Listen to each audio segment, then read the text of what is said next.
Hello बच्चों, क्या हाल चाल। तो भाई आज हम लोग करने वाले हैं एक important chapter that is electrochemistry की डिस्कशन।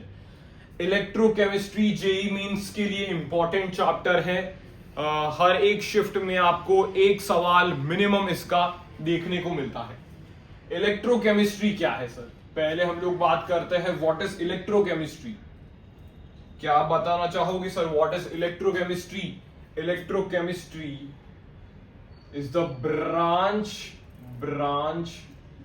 of physical, ये एक फिजिकल केमिस्ट्री का ब्रांच है। Branch of physical chemistry that deals with interconversion of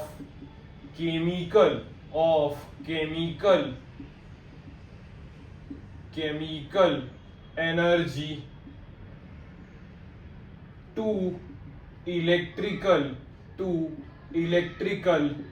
to electrical energy and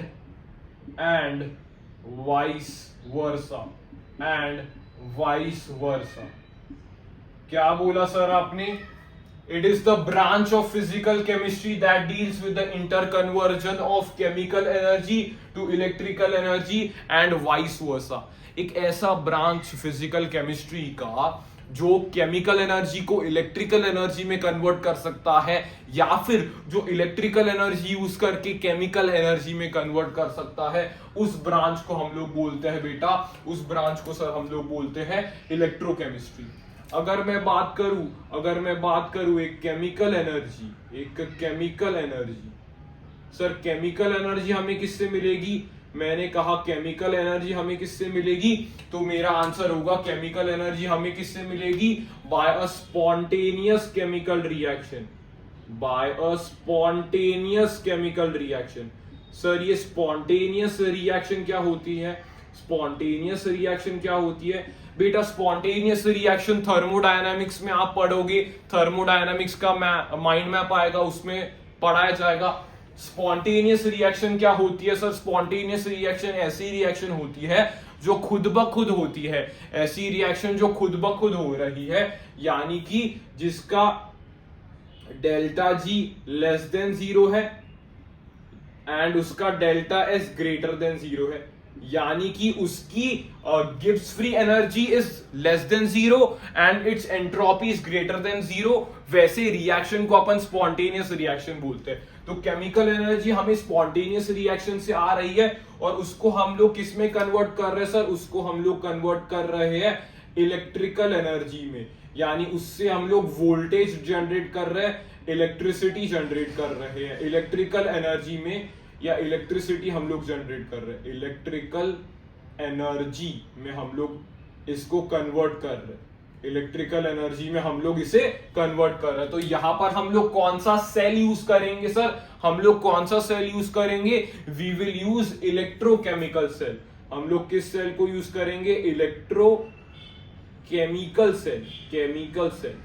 electrochemical cell क्या करेगा सर? क्या हमारी मदद करेगा सर? एक स्पॉन्टेनियस केमिकल रिएक्शन से वो केमिकल एनर्जी को इलेक्ट्रिकल एनर्जी में कन्वर्ट करेगा, यानी वोल्टेज जनरेट करेगा।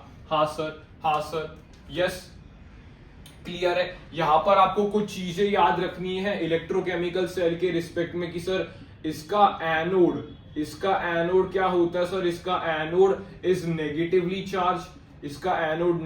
चार्ज होता है और cathode is positively charge. Electrochemical cell में anode is negatively charge and cathode is positively charge. हाँ सर, ये हम लोगों को समझ आ गया। अभी दूसरा सेल आप देखिए, दूसरा सेल, ये पहला सेल था जो हम लोग स्टडी करने वाले हैं डिटेल में, जिसको अपन कहते हैं इलेक्ट्रोकेमिकल सेल। जिसको अपन क्या कहते हैं बेटा? जिसको अपन कहते हैं इलेक्ट्रोकेमिकल सेल। दूसरा सेल कौन सा सर? दूसरा सेल कौन सा है जो इलेक्ट्रिकल एनर्जी यूज कर रहा है, इलेक्ट्रिसिटी का यूज कर रहा है ताकि वो ताकि वो एक नॉन स्पॉन्टेनियस केमिकल रिएक्शन करवा सके, ताकि वो एक नॉन स्पॉन्टेनियस केमिकल रिएक्शन करवा सके, नॉन स्पॉन्टेनियस केमिकल रिएक्शन करवा सके। इलेक्ट्रिकल एनर्जी यूज करी जा रही है to perform a non spontaneous chemical reaction. जैसे इलेक्ट्रोलिसिस ऑफ वाटर आपने छोटे क्लासेस में पढ़ा होगा, that is an example of electrolysis. Yes sir, non spontaneous reaction क्या होती है? नॉन स्पॉन्टेनियस केमिकल रिएक्शन क्या होती है सर? इसका डेल्टा जी ग्रेटर देन 0 होगा और इसका डेल्टा एस लेस देन 0 हो जाएगा, यानी उल्टी कंडीशन आपको देखने को मिलेगी, उल्टी कंडीशन देखने को मिलेगी। This is called a non spontaneous reaction, this is called non spontaneous reaction. आप यहां पर आपने केमिकल इक्विलिब्रियम पढ़ लिया है तो आप केमिकल इक्विलिब्रियम के टर्म्स में लिख सकते हो। अगर के की वैल्यू ग्रेटर देन 1 है तो भी अपन कहते हैं sir it is a feasible या स्पॉन्टेनियस रिएक्शन, और के की वैल्यू अगर लेस देन 1 है तो भी अपन कहते हैं sir it is non spontaneous reaction या non feasible reaction. Yes sir, यहां पर अपन कौन सा सेल यूज करते हैं या कौन सा कंटेनर यहां पर अपन यूज करते हैं सर? हम लोग यूज यहां पर क्या करते हैं? हम लोग यहां पर यूज करते हैं इलेक्ट्रोलिटिक सेल, इलेक्ट्रोलिटिक सेल। हम लोग क्या यूज करते हैं बेटा? हम लोग यूज करते हैं इलेक्ट्रोलिटिक सेल, हम लोग यूज करते हैं। और इलेक्ट्रोलिटिक सेल में आपको ये बात ध्यान रखनी पड़ेगी कि इस केस में एनोड इज पॉजिटिवली चार्ज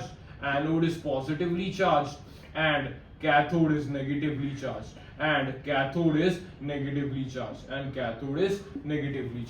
इस केस में anode is positively charge and cathode is negatively charge, that is opposite to the electrochemical cell।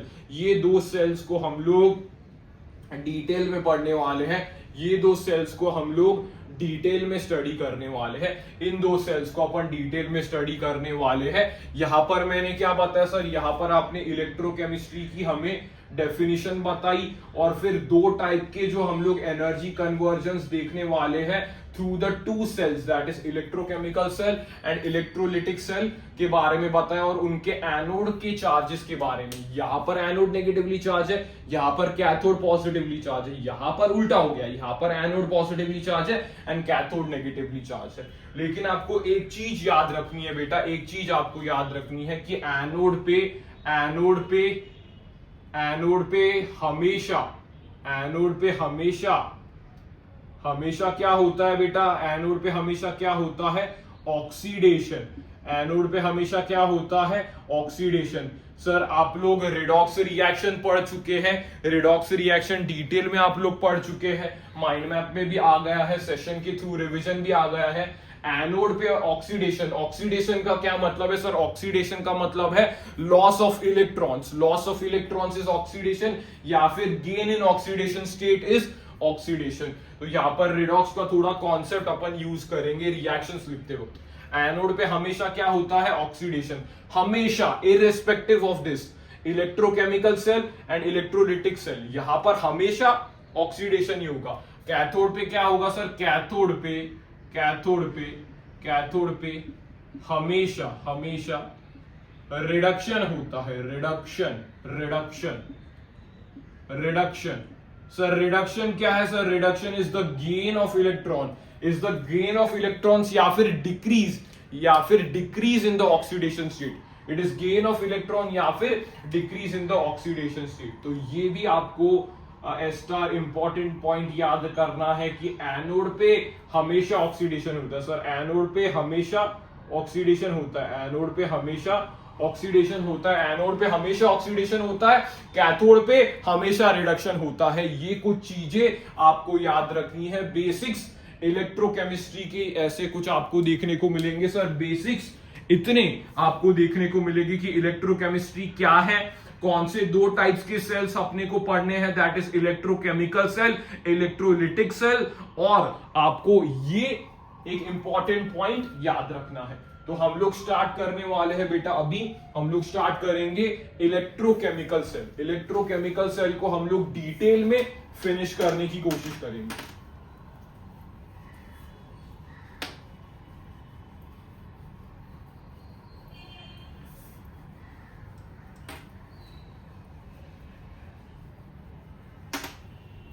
Start करते हैं बेटा इलेक्ट्रोकेमिकल सेल। इलेक्ट्रोकेमिकल सेल में अपन कौन सा सेल पढ़ने वाले हैं सर? हम लोग डैनियल सेल के बारे में पढ़ने वाले हैं, जो कि एनसीईआरटी में दिया है। तो यहां पर इलेक्ट्रोकेमिकल सेल का आपको डायग्राम में दिखा देता हूं। यहां पर अपन कैसे लेते हैं सर? यहां पर एक ऐसा बर्तन मैंने ले लिया, एक ऐसा बर्तन मैंने ले लिया और इसमें मैंने जिंक की रॉड डिप की, जिंक की रॉड डिप की। यहां से मैंने वायर लगाई, यहां से मैंने वायर लगाई और दूसरे बर्तन में मैं ये ले गया और उस वायर को एक दूसरे, इस वायर को मैंने दूसरे इलेक्ट्रोड से कनेक्ट किया, इस दूसरे इलेक्ट्रोड से मैंने कनेक्ट किया। यस सर, ये दो इलेक्ट्रोड्स में यूज कर रहा हूं और दो डिफरेंट इलेक्ट्रोलिटिक सॉल्यूशंस मैं यहां पर यूज कर रहा हूं। दो इलेक्ट्रोड्स मैंने यूज किए और दो डिफरेंट इलेक्ट्रोलिटिक सॉल्यूशंस को हम लोग यूज करने वाले हैं। यस सर, यस सर, ठीक है, यस। यहां पर देखिए, यहां पर देखिए, यहां पर मैंने क्या कौन सा सॉल्यूशन लिया है? यहां पर मैंने कौन सा सॉल्यूशन लिया है सर? मैंने यहां पर जिंक सल्फेट, जिंक सल्फेट का यहां पर सॉल्यूशन लिया है और यहां पर मैंने कॉपर सल्फेट का यहां पर सॉल्यूशन लिया है, कॉपर सल्फेट का यहां पर सॉल्यूशन लिया है। यस, यहां पर मैंने इलेक्ट्रोड कौन सा लिया है? यहां पर मैंने इलेक्ट्रोड कौन सा लिया सर? यहां पर मैंने जिंक का इलेक्ट्रोड लिया है, जिंक का इलेक्ट्रोड लिया है, जिंक रॉड ली है और यहां पर मैंने बेटा कॉपर का इलेक्ट्रोड लिया है, यानी कॉपर की रॉड ली है। यहां पर वायर लगा दी है और ऊपर अपन वोल्ट मीटर लगा सकते हैं रीडिंग के लिए कि क्या वोल्टेज हमें इससे जनरेट होता हुआ नजर आएगा। वैसे मैंने ऊपर वोल्ट मीटर लगा दिया है। यस सर, वोल्ट मीटर आपने लगा दिया है। तो यहां पर क्या है सर? यहां पर ध्यान से देखिए, ये इस साइड पे मैंने क्या है सर? इसको मैं बोलूंगा anode. This is anode, this is anode and this is cathode, this is anode and this is cathode. Yes sir, यहां पर क्या होगा बेटा? ध्यान से देखना। एनोड में क्या होता है सर? एनोड में हमेशा ऑक्सीडेशन होता है, एनोड में हमेशा ऑक्सीडेशन होता है। तो यहां पर जिंक अपने आप को ऑक्सीडाइज करेगा और वो कन्वर्ट हो जाएगा जिंक 2+ में और यहां पर वो दो इलेक्ट्रॉन छोड़ेगा। ऑक्सीडेशन की मैंने परिभाषा बताई थी। ऑक्सीडेशन की क्या परिभाषा है सर? वो लॉस ऑफ इलेक्ट्रॉन्स करता है, वो इलेक्ट्रॉन्स को लूज करेगा। बिल्कुल। तो यहां पर इसने दो इलेक्ट्रॉन्स लॉस किए, दो इलेक्ट्रॉन्स, ये दो इलेक्ट्रॉन्स कहां से गए सर? यहां से दो इलेक्ट्रॉन्स ट्रैवल करते करते गए, ट्रैवल करते करते गए, करते करते गए, करते करते गए। ठीक है सर, तो यहां से इलेक्ट्रॉन्स निकले, मतलब this is the source of electrons. Sir this is source of electrons, जिसको मैं क्या बोलूंगा? Anode, anode. एंड इसका चार्ज क्या होगा sir? This will be negatively charge and this is the sink of electrons. Cathode को क्या बोलूंगा sir? This is the sink of electrons. यहां पर कौन सा चार्ज आएगा सर? पॉजिटिव चार्ज आएगा। नेगेटिव से पॉजिटिव की तरफ इलेक्ट्रॉन्स का फ्लो आपको देखने को मिलेगा। Yes sir. फिर यहां पर क्या है सर? कॉपर 2+ सोल्यूशन में पड़ा था। कॉपर 2+ भाई इसको डिसोसिएट किया तो कॉपर 2+ SO4 2- आएगा। तो कॉपर 2+ सोल्यूशन में पड़ा हुआ है, तो कॉपर 2+ क्या करेगा? कॉपर 2+ क्या करेगा सर? दो इलेक्ट्रॉन्स खा लेगा और कन्वर्ट हो जाएगा कॉपर में। तो यहां पर मैंने रिडक्शन की आपको परिभाषा बताई थी कि reduction is the gain of electrons. तो यहां पर कॉपर 2+ ने ये जो जिंक ने दो इलेक्ट्रॉन्स दिए हैं वो यहां पर आ जाएंगे। तो यहां पर कैथोड पे क्या हुआ सर? कैथोड पे रिडक्शन हुआ। एनोड पे क्या हुआ सर? एनोड पे ऑक्सीडेशन हुआ। इलेक्ट्रॉन यहां से यहां मूव किया। इलेक्ट्रॉन कहां से कहां मूव किया sir? Electron moves from anode to cathode, anode to cathode, anode to cathode electron का मूवमेंट हुआ। एनोड टू कैथोड इलेक्ट्रॉन का मूवमेंट हुआ। सर इलेक्ट्रॉन का मूवमेंट अगर इस डायरेक्शन में हो रहा है, इलेक्ट्रॉन का मूवमेंट अगर इस डायरेक्शन में हो रहा है तो करंट उसके ऑपोजिट डायरेक्शन में जाएगा। हमने करंट की क्या परिभाषा बोली थी? करंट हम लोगों ने क्या बोला था कि जिस डायरेक्शन में इलेक्ट्रॉन जाता है उसके ऑपोजिट डायरेक्शन में करंट फ्लो करता है। तो मैंने अगर बोला भाई, मैंने अगर आपसे बोला सर करंट की डायरेक्शन क्या होगी? सर करंट की डायरेक्शन क्या होगी सर? आप बोल दीजिए उल्टा हो जाएगा। यहां पर करंट कैथोड टू एनोड आपको करंट देखने को मिलेगा। कैथोड टू एनोड आपको करंट देखने को मिलेगा। हाँ जी सर बिल्कुल, तो इलेक्ट्रॉन्स एनोड से कैथोड मूव किए, करंट आपको देखने को मिला किधर सर, कैथोड टू एनोड आपको करंट देखने को मिला। यहां पर क्या हो रहा है सर, यहां पर जिंक डिसॉल्व हो रहा है, जिंक डिसॉल्व हो रहा है, जिंक सोल्यूशन में एज जिंक 2+ गिर रहा है, जिंक 2+ गिर रहा है। और यहां पर क्या हो रहा है सर, कॉपर डिपॉजिट होता जा रहा है, कॉपर डिपॉजिट होता जा रहा है, यहां पर कॉपर डिपॉजिट होता जा रहा है, कॉपर डिपॉजिट होता जा रहा है। तो मैं ये कह सकता हूं सर कैथोड की थिकनेस, कैथोड की थिकनेस विथ टाइम बढ़ रही है, कैथोड की थिकनेस विथ टाइम बढ़ रही है। जी सर बिल्कुल। और एनोड की थिकनेस विथ टाइम घट रही है, विथ टाइम घट रही है। यस सर, एनोड की थिकनेस विथ टाइम घट रही है। यस, ये भी मैं लिख सकता हूं। जी सर आप बिल्कुल ये लिख सकते हो, जी सर आप बिल्कुल ये लिख सकते हो। ये आपको समझ में आया। फिर अपन कुछ यहां पर सेल रिप्रेजेंटेशन की भी बात कर लेते हैं। यहां पर पहले ये क्या सर, ये कैथोड की रिएक्शन है और सॉरी ये एनोड की रिएक्शन है और ये कैथोड की रिएक्शन है। तो नेट रिएक्शन क्या होगी sir, zinc plus copper 2+ gives zinc 2+ plus copper.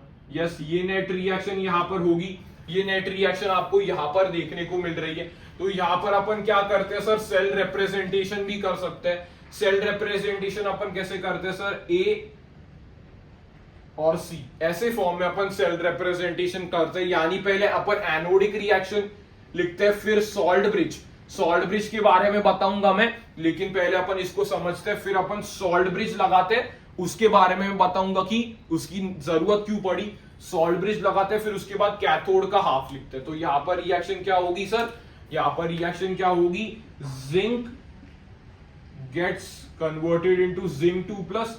यहां पर भाई कुछ सॉल्ट ब्रिज लगाने की जरूरत पड़ी और copper 2+ gets reduced to copper.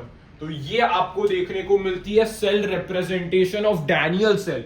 Daniel cell की सेल रिप्रेजेंटेशन सर कुछ इस प्रकार की आपको देखने को मिलती है।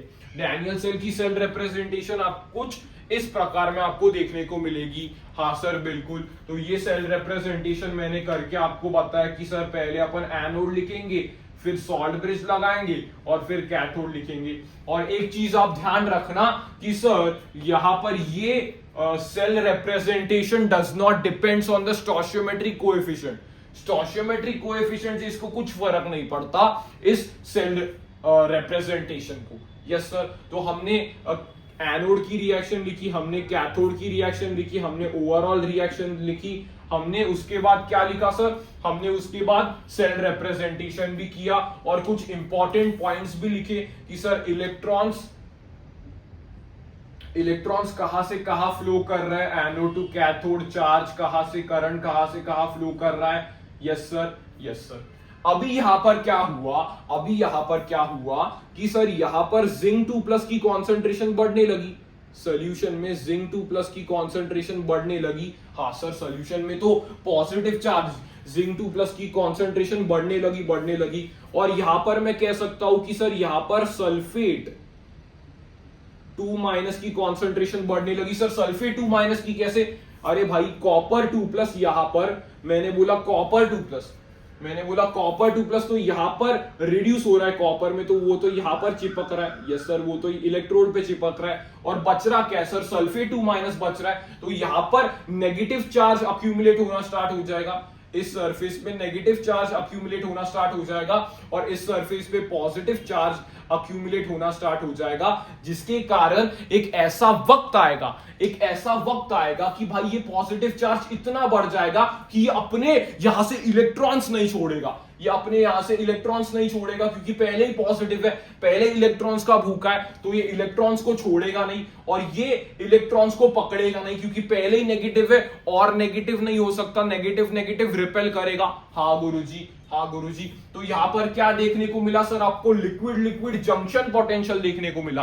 दो लिक्विड्स के इंटरफेसेस के बीच में एक पोटेंशियल आपको देखने को मिला, लिक्विड जंक्शन पोटेंशियल आपको देखने को मिला, जिसके कारण कुछ समय बाद ये सेल वोल्टेज देना बंद कर गया। कुछ समय बाद ये सेल अपना वोल्टेज देना बंद कर गया। तो अपन ने उसके लिए क्या लगाया सर, अपन ने उसके लिए एक डिवाइस लगाया, अपन ने उसके लिए एक डिवाइस लगाया जिसको अपन कहते हैं सॉल्ट ब्रिज। हमने एक डिवाइस लगाया जिसको अपन कहते हैं सॉल्ट ब्रिज। ऐसा हमने डिवाइस लगाया जिसको अपन कहते हैं सॉल्ट ब्रिज। यहां पर सॉल्ट ब्रिज के बारे में अपन लिखेंगे सॉल्ट ब्रिज। सॉल्ट ब्रिज का काम क्या होता है सर, सॉल्ट ब्रिज का काम क्या होता है आप हमें बता सकते हो क्या? थ्योरी क्वेश्चंस बन सकते हैं। सॉल्ट ब्रिज क्या करता है sir, it minimises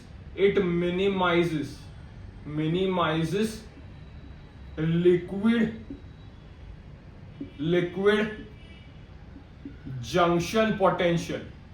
it minimizes liquid junction potential. ये लिक्विड जंक्शन पोटेंशियल को बेटा मिनिमाइज करता है। सर आपने क्या बोला हमें समझ में नहीं आया। बेटा यहां पर लिक्विड जंक्शन पोटेंशियल डेवलप हुआ था क्योंकि बेटा यहां पर पॉजिटिव चार्ज है, यहां पर नेगेटिव चार्ज आया। इसको मिनिमाइज करने का ये काम करता है सॉल्ट ब्रिज। कैसे करता है वो मैं बताऊंगा। पहले pointers minimize liquid junction potential. दूसरा क्या पॉइंट है सर यहां पर, दूसरा क्या पॉइंट है, it prevents the reaction to reach equilibrium। ये रिएक्शन को इक्विलिब्रियम में रीच करने से रोकती है। क्योंकि बेटा अगर रिएक्शन इक्विलिब्रियम में रीच कर गई मतलब जितना आगे जा रही है उतना ही पीछे जा रही है, तो वहां पर यहां पर इक्विलिब्रियम के केस में रिएक्शन स्टॉप हो जाएगी। इसलिए ये प्रिवेंट करती है कि रिएक्शन को इक्विलिब्रियम से जाने से रोकने के लिए। और क्या करती है sir, it maintains electrical neutrality. It maintains electrical neutrality.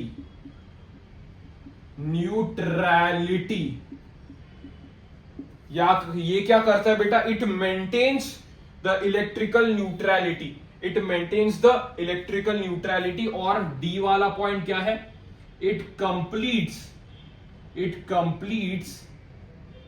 The circuit. It completes the circuit. Sir circuit ये कैसे कंप्लीट कर रहा है, यहां पर देखिए बेटा, यहां पर ये इनर सर्किट को, अंदर के सर्किट को ये कंप्लीट कर रहा है।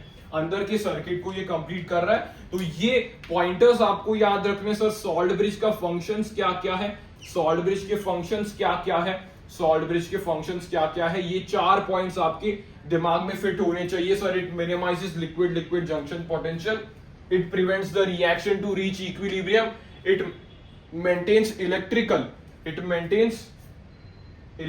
न्यूट्रलिटी। ये किसको मेंटेन करता है बेटा, it maintains the electrical neutrality. It maintains the electrical neutrality, it completes the circuit. तो यहां पर सॉल्ट ब्रिज सर कैसे फंक्शन करता है, सॉल्ट ब्रिज क्या होता है, तो सॉल्ट ब्रिज होता है अगर पेज से ये बनाया गया होता है, यू शेप्ड होता है, इन्वर्टेड होता है। यहां पर हम लोग इलेक्ट्रोलाइट्स यूज करते हैं। और ये इलेक्ट्रोलाइट्स क्या करते हैं सर, यहां पर इलेक्ट्रोलाइट्स का जो अनायन पार्ट है वो यहां पर नीचे गिर जाता है ताकि वो पॉजिटिव को न्यूट्रलाइज कर सके, और यहां पर जो इलेक्ट्रॉन का कैटायनिक पार्ट है वो इस साइड गिर जाता है ताकि वो इस साइड को न्यूट्रलाइज कर सके। तो क्या होगा सर, यहां पर पॉजिटिव चार्ज बढ़ा, यहां पर नेगेटिव चार्ज बढ़ा, लिक्विड जंक्शन पोटेंशियल आया। तो सॉल्ट ब्रिज क्या बोलेगा, अरे अनायनिक पार्ट यहां पर चले जा, कैटायनिक पार्ट यहां पर चले जा और न्यूट्रलाइज कर दे। सर इलेक्ट्रोलाइट्स हम लोग कैसे यूज करते हैं, उनके क्या क्या बातें होने चाहिए। सॉल्ट ब्रिज में जो तुम इलेक्ट्रोलाइट्स यूज करते हो, electrolyte used in salt bridge, SB लिख रहा हूं, यूज्ड इन सॉल्ट ब्रिज। यहां पर कौन से इलेक्ट्रोलाइट्स आप यूज करते हो, तो बेस्ट में बोलूंगा यहां पर बेस्ट क्या होता है सर, बेस्ट में इसको बोलूंगा, बेस्ट क्या होता है अपने पास, दैट इज केसीएल यहां पर बेस्ट होता है, बेस्ट इलेक्ट्रोलाइट। बेस्ट के पहले अपन कुछ पॉइंटर्स लिख लेते हैं सर, कैसे इलेक्ट्रोलाइट्स यूज करते हो सर, कर सकते हो ताकि आप सवाल सॉल्व कर सको। कैसे इलेक्ट्रोलाइट्स हम लोग यूज करते हैं सर, पहले एक ionic ionic mobility of ions जो इलेक्ट्रोलाइट के आयंस है must be same. Ionic mobility मतलब क्या सर? मूवमेंट उनका सेम होना चाहिए। एक उसी वक्त नीचे आएगा और दूसरा इस साइड से उसी वक्त नीचे आएगा। इनकी आयोनिक मोबिलिटी सेम होनी चाहिए। दूसरा क्या है? It must not react with electrolytic solution.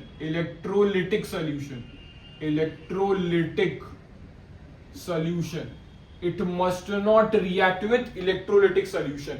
ये इलेक्ट्रोलिटिक सॉल्यूशन के साथ रिएक्ट नहीं होना चाहिए। ये इलेक्ट्रोलिटिक सॉल्यूशन के साथ रिएक्ट नहीं होना चाहिए। Electrolyte used in salt bridge की ये कुछ खासियत आपको देखने को मिलती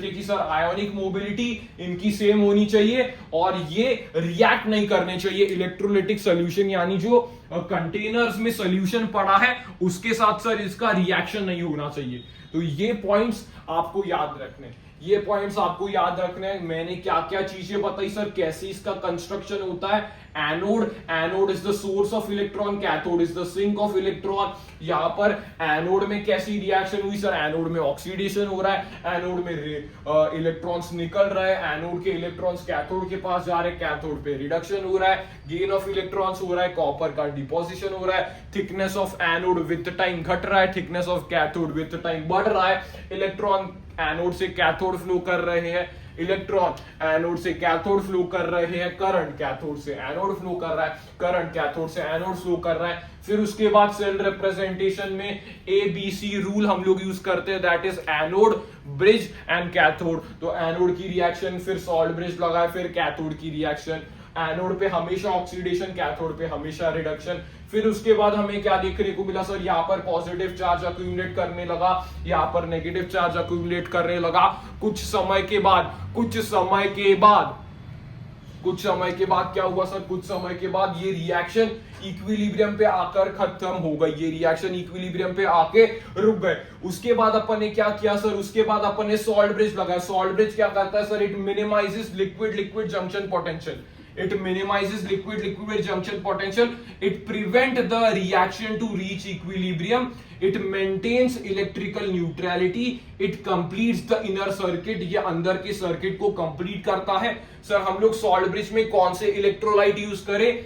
आयोनिक मोबिलिटी उन आयंस की सेम होनी चाहिए और वो रिएक्ट नहीं करने चाहिए अंदर प्रेजेंट इलेक्ट्रोलिटिक सॉल्यूशंस के साथ, वो रिएक्ट नहीं करने चाहिए। और इसका सेल रिप्रेजेंटेशन क्या होता है वो मैंने बता दिया। सर यहां पर डैनियल सेल की आपने बात की। सर डैनियल सेल कितना वोल्टेज जनरेट करता है? सो डैनियल सेल की बात करूंगा तो ये वोल्टेज जनरेट करता है कुछ 1.1 वोल्ट।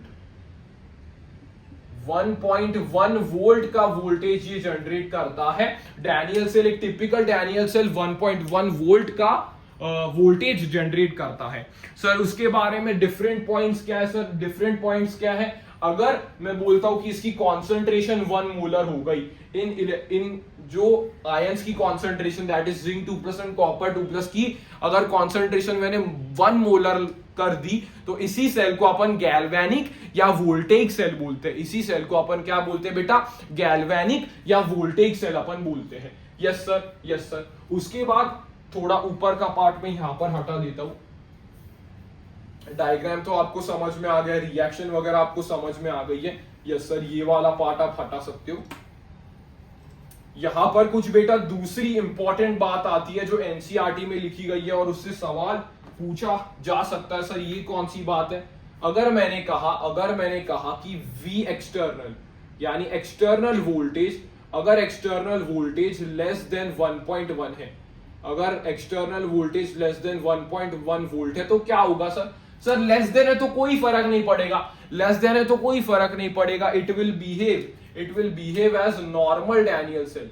ये किसकी तरह बिहेव करेगा? जैसे अभी हमने देखा नॉर्मल डैनियल सेल की तरह बिहेव करेगा। नॉर्मल डैनियल सेल की तरह बिहेव करेगा। Yes sir. सर अगर एक्सटर्नल वोल्टेज माने अपोजिंग वोल्टेज, यहां से वोल्टेज मिल रहा है और यहां से वोल्टेज अपोज करा जा रहा है, सर यहां से अगर अपोजिंग वोल्टेज कम है तो it will behave as a normal Daniel cell. लेकिन अगर मैंने बोला कि वोल्टेज जो एक्सटर्नल वोल्टेज है वो बराबर है 1.1 वोल्ट के, तो उस केस में क्या होगा सर? अगर आप बोल रहे हो सर अपोजिंग वोल्टेज और जितनी वोल्टेज मिल रही है वो बराबर है sir, the potential difference is 0, तो यहां पर करंट फ्लो नहीं करेगा, यहां पर करंट फ्लो 0 होगा, करंट का फ्लो ही नहीं होगा, करंट फ्लो 0 होगा, सेल स्टॉप कर जाएगा, सेल स्टॉप्स वर्किंग, सेल यहां पर स्टॉप कर जाएगा, काम करना बंद कर देगा।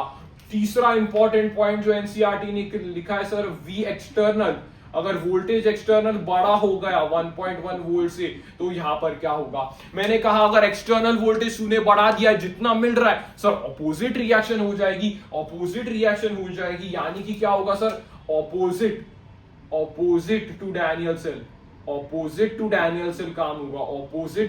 सेल, काम होगा, यानी कि यहां पर अलग काम हो रहा है सर, यहां पर अलग काम हो रहा है। मतलब जब भी सर आप कह रहे थे कि जिंक डिसॉल्व करता है, मैं वो कह रहा था कि जिंक डिसॉल्व करता है, कॉपर डिपॉजिट करता है, अभी उल्टा स्टार्ट हो जाएगा सर, कॉपर डिसॉल्व करेगा और जिंक डिपॉजिट करेगा, यहां पर उल्टा काम हो रहा है। सर आपने बोला था कि इलेक्ट्रॉन एनोड से कैथोड जाता है, हाँ सर मैंने बोला था नॉर्मल डैनियल सेल के केस में, लेकिन यहां पर ऑपोजिट टू डैनियल सेल है, मतलब सर कैथोड से एनोड इलेक्ट्रॉन जा रहा है, और करंट कहां से जा रहा है सर? करंट एनोड से कैथोड, यानी एकदम उल्टा हो गया। ये इलेक्ट्रोलिटिक सेल की तरह बिहेव करना स्टार्ट हो गया sir, electrochemical cell electrolytic cell में कन्वर्ट हो गया। अगर आपने एक्सटर्नल वोल्टेज बढ़ा दी 1.1 वोल्ट से तो यहां पर ऑपोजिट टू डैनियल सेल हुआ, मतलब जहां पर जिंक डिसॉल्व कर रहा था वहां पर अभी जिंक डिपॉजिट कर रहा है, और जहां पर कॉपर डिपॉजिट कर रहा था वहां पर अभी कॉपर डिसॉल्व कर रहा है। जहां पर पहले इलेक्ट्रॉन्स एनोड से कैथोड फ्लो कर रहे थे वहां पर अभी इलेक्ट्रॉन्स कैथोड से एनोड फ्लो करेंगे। जहां पर पहले करंट कैथोड से एनोड जा रहा था, इस बार करंट एनोड से कैथोड जाएगा, मतलब वक्त बदल गए, जज्बात बदल गए। यहां पर इस केस में ये आपको एनसीईआरटी ने दिया है, एनसीईआरटी का इंपॉर्टेंट आर्टिकल है ये, जो आपको याद रखना है, क्योंकि एनसीईआरटी कभी भी इस पे या एनटीए कभी भी इस पे सवाल पूछ सकता है, क्योंकि ये एनसीईआरटी में गिवन है एज इट इज डायग्राम के फॉर्म में ये सारी चीजें गिवन है, आपको गिवन है। Yes sir. आगे बढ़ते सर, आगे अपन आगे की टॉपिक पे जरा मूव करते हैं सर,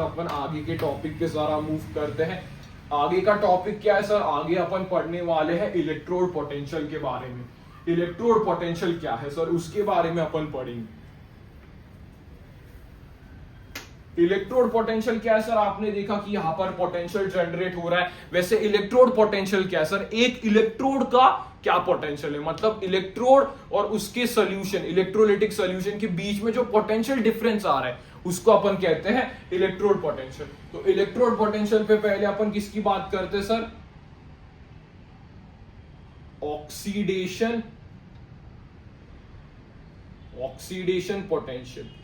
ऑक्सीडेशन पोटेंशियल की पहले मैं बात करता हूं। ऑक्सीडेशन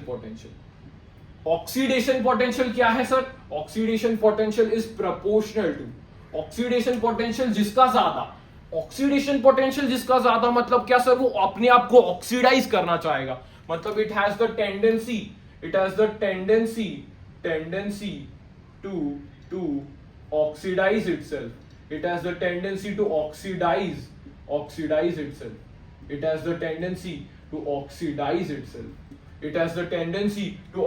इटसेल्फ, सर अगर मैंने कहा अगर वो खुद को ऑक्सीडाइज कर रहा है, सर हमने रिडॉक्स रिएक्शन पढ़ा है, अगर कोई खुद को ऑक्सीडाइज कर रहा है सर मतलब वो दूसरे को रिड्यूस कर रहा होगा, अगर कोई खुद को ऑक्सीडाइज कर रहा है तो वो सामने वाले को जरूर रिड्यूस कर रहा होगा, तो it reduces, it has a tendency to oxidize itself and it reduces others.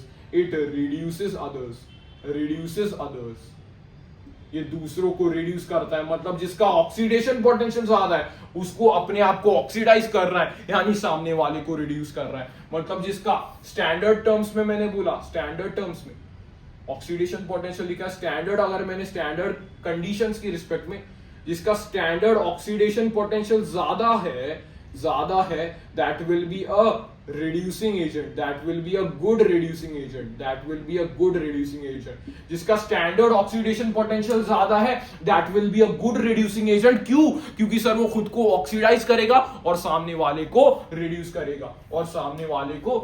करेगा तो ये आपको पता होना चाहिए सर, ये आपको पता होना चाहिए। ऐसे टाइप के सवाल बहुत जेई ने पूछे हैं, इनफैक्ट सबसे ज्यादा ऐसे ही टाइप के सवाल आपको देखने को मिलेंगे। Oxidation potential, standard oxidation potential यानी कंडीशंस लगा दी अपन ने, 1 मोलर कॉन्सेंट्रेशन, 1 बार प्रेशर और 25 डिग्री सेल्सियस पे स्टैंडर्ड कंडीशंस अपन ने बोल दिए।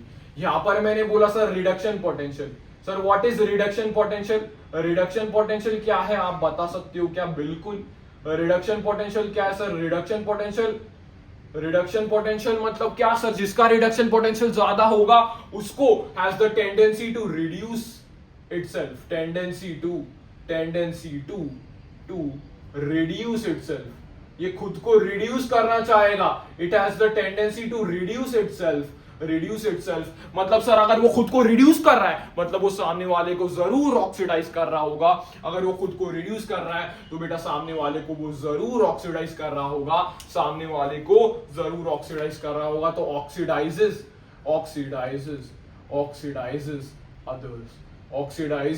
अदर्स, ये सामने वाले को सर जरूर ऑक्सीडाइज कर रहा होगा। मतलब अगर मैंने बोला स्टैंडर्ड रिडक्शन पोटेंशियल जिसका ज्यादा है वो गुड ऑक्सीडाइजिंग एजेंट होगा। ज्यादातर जेईई मेंस ने सवाल इसी टॉपिक पे पूछे हैं, इनफैक्ट एडवांस भी इसी टॉपिक को पसंद करता है सर। वो कहता है कि कौन ज्यादा तेज ऑक्सीडाइज होगा, कौन ज्यादा तेज रिड्यूस होगा, उसमें इन दोनों का ही कॉन्सेप्ट आएगा, that is reduction potential and oxidation potential. तो यहाँ पर ये दो चीजें आपको पता होनी चाहिए। और एनसीईआरटी यहाँ पर और एक चीज ऐड कर देती है कि जो स्टैंडर्ड रिडक्शन पोटेंशियल है वही आईयूपीएससी कहता है, जो स्टैंडर्ड रिडक्शन पोटेंशियल है वही इलेक्ट्रोड पोटेंशियल है। आईयूपीएससी क्या कहता है सर? जो स्टैंडर्ड रिडक्शन पोटेंशियल है that is actually the standard electrode. हम लोग मानेंगे सर जो स्टैंडर्ड इलेक्ट्रोड पोटेंशियल क्या है? अरे भाई स्टैंडर्ड इलेक्ट्रोड पोटेंशियल क्या है? आईयूपीएससी कहता है स्टैंडर्ड इलेक्ट्रोड पोटेंशियल एक ही चीज, that is standard reduction potential. Actually में दो कॉन्सेप्ट है, standard oxidation potential and standard reduction potential, लेकिन आईयूपीएससी कहता है जो इलेक्ट्रोड पोटेंशियल तुम बात कर रहे हो दैट इज दिस। मतलब ज्यादातर सवालों में आपको रिडक्शन पोटेंशियल दिया जाएगा क्योंकि आईयूपीएससी कहता है कि जो स्टैंडर्ड रिडक्शन पोटेंशियल है that is our standard electrode potential. Yes sir. तो यहां पर ऑक्सीडेशन पोटेंशियल समझ में आ गया। Oxidation potential has the tendency to oxidize itself and reduces others. जितना अच्छा ऑक्सीडाइजिंग पोटेंशियल होगा उतना अच्छा रिड्यूसिंग एजेंट होगा। रिडक्शन पोटेंशियल क्या sir? Tendency to reduce itself, that is tendency to oxidize others. यानी जितना ज्यादा एसआरपी होगा उतना गुड ऑक्सीडाइजिंग एजेंट होगा। Yes sir. इसके बाद कुछ कैलकुलेशंस आपको देखने को मिलते हैं sir. E naught cell that is standard electrode potential. तो आप इसी कैलकुलेशन कैसे करते हो? तो रामबान इसका तरीका क्या है sir? E naught oxidation potential of anode लिख दीजिए, E naught oxidation potential of anode लिख दीजिए plus E naught reduction potential of cathode लिख दीजिए। ये रामबान तरीका सर, इससे सारे टाइप के सवाल हो जाएंगे। अगर आपको वो कहता है कि सर ई नॉट सेल निकालिए इस रिएक्शन का, तो आप क्या करिए सर? एनोड ढूंढिए, कैथोड ढूंढिए, एनोड का ऑक्सीडेशन पोटेंशियल लिखिए, कैथोड का रिडक्शन पोटेंशियल लिखिए और इसको प्लस कर दीजिए। तो ये रामबान तरीका है, इससे सीधे सवाल आपके हो जाएंगे। सर ऑक्सीडेशन पोटेंशियल एनोड का क्या संबंध है? बेटा यहां पर देख, जिसका ऑक्सीडेशन पोटेंशियल ज्यादा होगा उसको अपन कहां पर रखेंगे? एनोड पे। सर ये कौन सा कॉन्सेप्ट है? सर ये कौन सा कॉन्सेप्ट है? सिंपल कॉन्सेप्ट है, जिसका ऑक्सीडेशन पोटेंशियल ज्यादा वो खुद को ऑक्सीडाइज करना चाहेगा। सर एनोड पे क्या होता है? सर एनोड पे ऑक्सीडेशन होता है, एनोड पे क्या होता है, ऑक्सीडेशन होता है, मतलब जिसका ऑक्सीडेशन पोटेंशियल ज्यादा होगा उसको एनोड पे रख दीजिए, उसको एनोड पे रख दीजिए। Yes sir. और दूसरा कॉन्सेप्ट क्या सर, जिसका रिडक्शन पोटेंशियल ज्यादा है, जिसका रिडक्शन पोटेंशियल ज्यादा है, जिसका रिडक्शन पोटेंशियल ज्यादा है वो कहां पर होगा सर, जिसका रिडक्शन पोटेंशियल ज्यादा है तो वो अपने आप को ज्यादा तेजी से रिड्यूस करना चाहेगा। और रिडक्शन कहां पर होता है सर, कैथोड पे रिडक्शन होता है, मतलब जिसका रिडक्शन पोटेंशियल ज्यादा है वो अपने आप को तेज रिड्यूस करेगा, मतलब वो अपने आप को कैथोड पे रखने की कोशिश करेगा। तो ये भी हम कॉन्सेप्ट समझ सकते हैं, ये भी कॉन्सेप्ट समझ सकते हैं। सबसे इंपॉर्टेंट पेज है बेटा जेईई मेंस के रिस्पेक्ट में, इस पे बहुत सवाल आपको पीवाईक्यूज में देखने को मिलेंगे, 25, 24, 26 में भी, इनफैक्ट शिफ्ट 1 में यानी अटेम्प्ट 1 में भी बहुत आपको इसके सवाल देखने को मिलेंगे। Yes sir. और एनसीईआरटी यहां पर कुछ अलग बात भी करता है सर, रामबाण से आपके सारे सवाल हो जाएंगे, लेकिन एनसीईआरटी के लिए अपन कुछ चीजें लिखेंगे। If only reduction potential is given, अगर सिर्फ रिडक्शन पोटेंशियल गिवन होगा सर तो हम क्या करेंगे, तो भाई तू ये कर सकता है E naught cell is equal to E right minus left. Sir यहां पर आईयूपीएससी क्या कहता है, हम लोग राइट कैथोड को मानेंगे और लेफ्ट एनोड को मानेंगे, राइट कैथोड को मानेंगे और लेफ्ट एनोड को मानेंगे, तो राइट माइनस लेफ्ट कर दीजिए। ये बोर्ड्स में आपको यूज होगा, वैसे बोर्ड एग्जाम अभी खत्म, केमिस्ट्री का पेपर तो खत्म हो गया, इसलिए सीधा आप रामबाण तरीके से कर सकते हो। Yes sir. अगर यहां पर क्या दिया sir, if only oxidation potential is given, if only oxidation potential is given, तो आप क्या कर सकते हो सर, उल्टा कर दीजिए, ई नॉट सेल को क्या कर दीजिए सर, ई नॉट सेल बराबर E left minus right, E left minus right, E left minus right. Sir left पे क्या है, एनोड है, anode minus cathode, anode minus cathode. Yes sir. तो ये आपको कुछ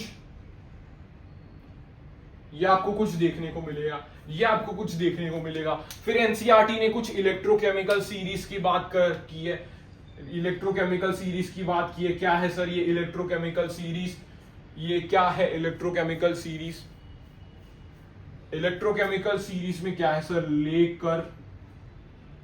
लेकर भारत सरकार का नाम मांगो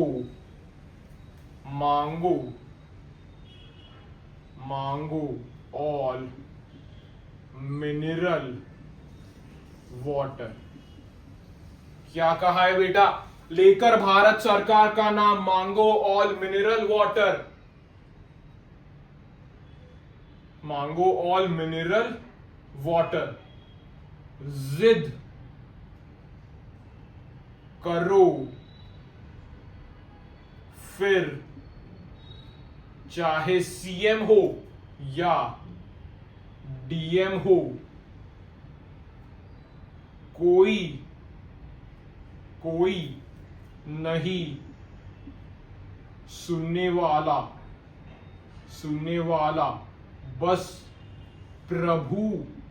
बस प्रभु है। क्या है, लेकर भारत सरकार का नाम मांगो ऑल मिनरल वाटर, जिद करो फिर चाहे सीएम हो या डीएम हो, कोई नहीं सुनने वाला बस प्रभु है। यहां पर आगे देखिए, क्यों होगा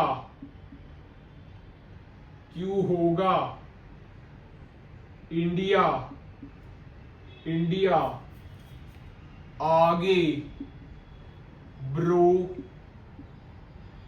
पटना और कलकत्ता में गोल्ड फेंक कर पानी ले रहे। तो यहां पर आपको क्या देखने को मिला सर, यहां पर एक इलेक्ट्रोकेमिकल सीरीज आपको दी गई है, यहां पर एक इलेक्ट्रोकेमिकल सीरीज दी गई है ऑन द बेसिस ऑफ, यहां पर order of standard reduction potential के ऑर्डर में आपको देखने को मिल रही है, स्टैंडर्ड रिडक्शन पोटेंशियल के ऑर्डर में आपको देखने को मिल रही है। तो यहां पर सबसे कम स्टैंडर्ड रिडक्शन पोटेंशियल किसका है सर, लिथियम का है, और सबसे ज्यादा किसका है सर, फ्लोरीन का है। तो यहां पर क्या है, लेकर भारत सरकार का नाम मांगो ऑल मिनरल वाटर, जिद करो फिर चाहे सीएम हो या डीएम हो, कोई नहीं सुनने वाला, बस प्रभु है। उसके बाद क्यों होगा इंडिया आगे ब्रो, पटना और कलकत्ता में गोल्ड फेंक के पानी ले रहे। तो यहां पर ये इज द इलेक्ट्रोकेमिकल सीरीज, ये इलेक्ट्रोकेमिकल सीरीज है सर। इस इलेक्ट्रोकेमिकल सीरीज से हमें क्या पता चल रहा है, इस इलेक्ट्रोकेमिकल सीरीज से आपको ये पता चल रहा है कि यहां पर रिडक्शन पोटेंशियल की वैल्यू हाइड्रोजन से भी इनकी कम है, हाइड्रोजन से भी इनकी कम है, हाइड्रोजन से भी इनकी इलेक्ट्रोड पोटेंशियल की वैल्यू कम है। यहां पर इनकी वैल्यू जो आगे है हाइड्रोजन से, उनकी स्टैंडर्ड रिडक्शन पोटेंशियल की वैल्यू हाइड्रोजन से ज्यादा है। तो हाइड्रोजन को हमने रेफरेंस इलेक्ट्रोड माना है, हाइड्रोजन को हमने रेफरेंस इलेक्ट्रोड मान के अपन ने इसको जीरो कर दिया, रेफरेंस इलेक्ट्रोड माना है। मतलब मैं क्या बोल सकता हूं, सर यहां पर मैं क्या बोल सकता हूं कि lithium is best reducing agent. Sir ये बेस्ट रिड्यूसिंग एजेंट कैसा है? अरे भाई एक कॉन्सेप्ट यहां पर देख कि standard oxidation potential is equal to standard reduction potential of an element. Magnitude wise तो ये सेम होता है, बस यहां पर क्या होता है सर, यहां पर अगर एक पॉजिटिव है, अगर एक एलिमेंट का पॉजिटिव है तो उसी का रिडक्शन पोटेंशियल नेगेटिव होगा। अगर लिथियम का सबसे कम, यानी सबसे उसका नेगेटिव में स्टैंडर्ड रिडक्शन पोटेंशियल है, तो उसका सबसे ज्यादा स्टैंडर्ड ऑक्सीडेशन पोटेंशियल होगा। या फिर अगर मैं बोलूं अगर फ्लोरीन का सबसे ज्यादा स्टैंडर्ड रिडक्शन पोटेंशियल है, तो फ्लोरीन का सबसे कम ऑक्सीडेशन पोटेंशियल होगा। ये भी मैं बोल सकता हूं। मतलब यहां पर क्या है सर, इनका एलिमेंट टू एलिमेंट में इसका मैग्नीट्यूड सेम होता है, बस साइन आप ऑपोजिट कर सकते हो। यहां पर मैंने अगर एग्जांपल दिया कि भाई अगर जिंक से जिंक 2+ में कन्वर्ट हो रहा है, जिंक से जिंक 2+ में कन्वर्ट होने का 0.76 वोल्ट है पॉजिटिव, तो अगर मैंने उल्टा कर दिया जिंक 2+ से जिंक में जा रहा है, तो उस केस में क्या होगा सर, नेगेटिव 0.76 वोल्ट। उस केस में क्या होगा सर, नेगेटिव 0.76 वोल्ट। तो ये मैग्नीट्यूड वाइज सेम होता है, और आपको ये साइन वाइज आप ऑपोजिट कर सकते हो। तो लिथियम बेस्ट रिड्यूसिंग एजेंट क्यों हुआ सर, इसका सबसे कम रिडक्शन पोटेंशियल है, लेकिन इसका सबसे ज्यादा ऑक्सीडेशन पोटेंशियल होगा, इसका स्टैंडर्ड ऑक्सीडेशन पोटेंशियल सबसे ज्यादा होगा सर, इसका स्टैंडर्ड ऑक्सीडेशन पोटेंशियल सबसे ज्यादा होगा। तो बेस्ट रिड्यूसिंग एजेंट लिथियम है, और fluorine is the best oxidizing agent. आगे मैं बोल सकता हूं fluorine is the best oxidizing agent, क्योंकि मैंने यहां पर बताया था कि सर जिसका रिडक्शन पोटेंशियल सबसे ज्यादा है, that is the best oxidation potential, that is the best oxidizing agent, sorry best oxidizing agent, not oxidation potential, it is the best oxidizing agent. Fluorine is the best oxidizing agent, while lithium is the best reducing agent. यानी कि मैं बोल सकता हूं कि lithium is the best choice for anode, क्योंकि anode पे तो ऑक्सीडेशन होता है, yes sir. And fluorine is best cathode, is best choice for cathode, क्योंकि कैथोड पे तो सर रिडक्शन होता है, तो ये कुछ बातें आपको पता करनी चाहिए, ये कुछ बातें आपको पता होनी चाहिए, जिससे आप सवाल सॉल्व कर सकते हो सर, जिससे आप इजीली सवाल को सॉल्व कर सकते हो। तो यहां पर इलेक्ट्रोकेमिकल सीरीज मैंने बताई, कैसे आपको E0 सेल का कैलकुलेशन करना है वो मैंने चीजें बताई, और उसके बाद ऑक्सीडेशन पोटेंशियल और रिडक्शन पोटेंशियल में क्या क्या चीजें हैं वो मैंने बताई। यस, यहां तक क्लियर है? यस सर, आगे बढ़ जाते हैं। यहां तक क्लियर है? यस सर, आगे बढ़ जाते हैं।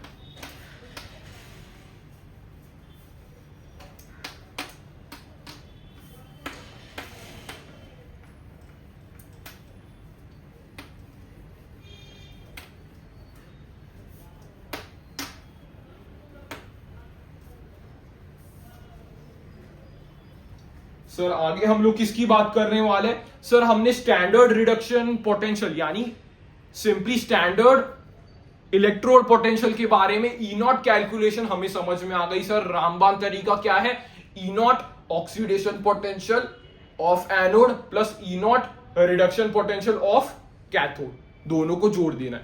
मतलब अगर एनोड का अपन क्या करेंगे सर, ऑक्सीडेशन पोटेंशियल लिखेंगे, कैथोड का रिडक्शन पोटेंशियल लिखेंगे और दोनों को जोड़ देंगे, उससे आपको स्टैंडर्ड रिडक्शन पोटेंशियल मिल जाएगा। Yes sir. सर हमेशा तो स्टैंडर्ड कंडीशंस नहीं रहेंगे, हमेशा स्टैंडर्ड कंडीशंस नहीं रहेंगे। तो अगर स्टैंडर्ड कंडीशंस नहीं है तो हम लोग क्या करेंगे सर, हम लोग क्या करेंगे, हम लोग नर्न्स रिएक्शन यूज करेंगे। नर्न्स रिएक्शन किसके लिए होता है सर, ई सेल कैलकुलेशन। तो E cell is equal to E naught cell minus R T by N F L N Q C. Yes yes, E cell is equal to E naught cell minus R T by N F L N Q C. तो आपने बेटा chemical equilibrium में QC वगैरह पढ़ लिया है। Yes sir पढ़ लिया है हमने केमिकल इक्विलिब्रियम में क्यूसी। क्यूसी क्या होता है sir, Q C is the reaction quotient. Reaction quotient यहां पर क्या है, क्यूसी। क्यूसी क्या होता है sir,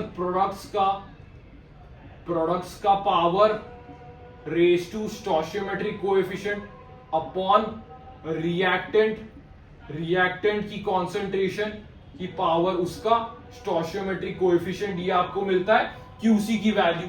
yes sir, yes sir. N क्या है sir, number of electrons transferred. Reaction में number of electrons transferred redox reaction से निकालते हैं। सर एफ क्या है बेटा, एफ फैराडे है, दैट इज 96500 कूलम। चार्ज इसका होता है अप्रोक्सीमेटली, या जैसे आपको एग्जैक्ट वैल्यू दी गई है क्वेश्चन में तो वो आप ले सकते हो। इसके डिफरेंट फॉर्म्स आपको देखने को मिलेंगे sir, that is E cell is equal to E naught cell minus 2.303 R T by N F log Q C. Yes sir, ये देखने को मिलेगी। लेकिन न्यूमेरिकल्स के लिए आप कौन सी यूज करोगे सर, न्यूमेरिकल्स के लिए हम लोग यूज करेंगे E cell is equal to E naught cell minus 0.059 by n log Q C. ये हम लोग न्यूमेरिकल्स के लिए यूज करेंगे, ये हम लोग न्यूमेरिकल्स के लिए यूज करेंगे। सारे कांस्टेंट्स वगैरह की वैल्यू हमने पुट करके ये निकाला है, सर हम लोग एक का लिख के देखते हैं। यस सर, आप एक का लिख के देख सकते हो। Zinc plus copper 2+ gives zinc 2+ copper. Sir ये तो वही डैनियल सेल की रिएक्शन है। यस, आप वो लिख सकते हो। तो यहां पर क्या है सर, यहां पर क्या है, बैलेंस्ड है सर, एटम्स भी बैलेंस है, चार्ज भी बैलेंस है। यस सर, सब बैलेंस रिएक्शन अपन ने लिखी है। तो यहां पर अपन कैसे लिखेंगे, ई सेल बराबर E naught cell minus 0.059। Sir N क्या है, कितने इलेक्ट्रॉन्स ट्रांसफर हुए, तो जिंक ने 2 इलेक्ट्रॉन छोड़े, कॉपर ने 2 इलेक्ट्रॉन्स लिए, तो यहां पर 2 लिख दीजिए। लॉग क्यूसी क्या लिखेंगे सर, कॉन्सेंट्रेशन ऑफ प्रोडक्ट्स की power stoichiometric coefficient upon concentration of reactant. Sir यहाँ पर आपने कॉपर ये वाला और ये जिंक क्यों नहीं लिया, क्योंकि बेटा आपको बताया गया है कि active masses of pure solids and pure liquids is taken as 1। Yes sir, हमें वो बताया गया है, इसलिए अपन ये लिख सकते हैं, ये अपन सीधा लिख सकते हैं। यस सर, ये तो काफी इजी है। ई नॉट सेल वगैरह निकाल के सारे वैल्यूज हमें पता हो गए, तो हम लोग ई सेल बेझिझक ई सेल निकाल सकते हैं। यस सर, निकाल सकते हो। फिर उसके बाद एनसीईआरटी क्या कहता है, अगर तुम जिंक 2+ की कॉन्सेंट्रेशन बढ़ाओगे तो क्या होगा, सर अगर जिंक 2+ की कॉन्सेंट्रेशन बढ़ेगी तो लॉग की वैल्यू बढ़ेगी और माइनस का टर्म बढ़ेगा, तो ई सेल क्या होगा सर, ई सेल ओवरऑल घट जाएगा। हाँ, अगर मैंने बोला तूने कॉपर 2+ की वैल्यू बढ़ाई, तो क्या होगा सर, कॉपर 2+ की वैल्यू बढ़ेगी तो लॉग की वैल्यू कम होगी, नेगेटिव का टर्म कम होगा, मतलब ई सेल बढ़ेगा। यस सर, मतलब ई सेल बढ़ेगा।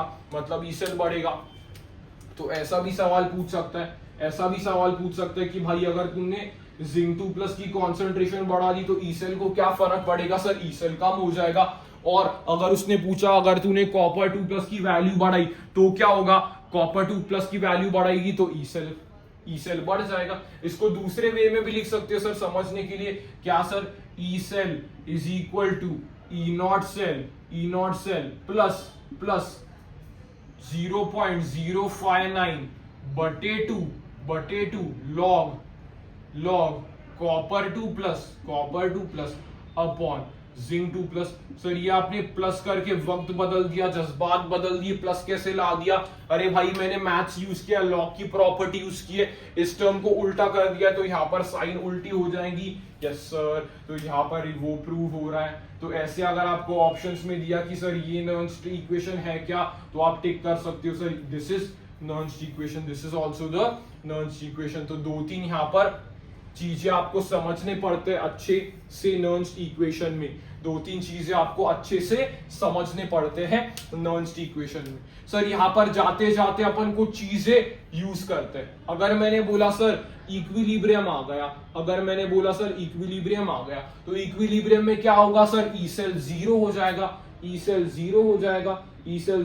जाएगा, और QC will get converted into KC. QC किस में कन्वर्ट हो जाएगा, रिएक्शन कोशेंट इक्विलिब्रियम पे चला गया, मतलब वो इक्विलिब्रियम कांस्टेंट में कन्वर्ट हो जाएगा। हाँ सर, तो वहां से आप ई नॉट लिख सकते हो। सर ई नॉट क्या होगा, अरे भाई ये वाला टर्म जीरो हो गया, ये बस केसी हुआ, तो क्या लिख सकते हो sir, R T by N F L N K C लिख सकते हो, या फिर आप इसे E naught 2.303 RT by NF log K C लिख सकते हो, या फिर जो आप न्यूमेरिकल्स में यूज करोगे वो क्या होगा सर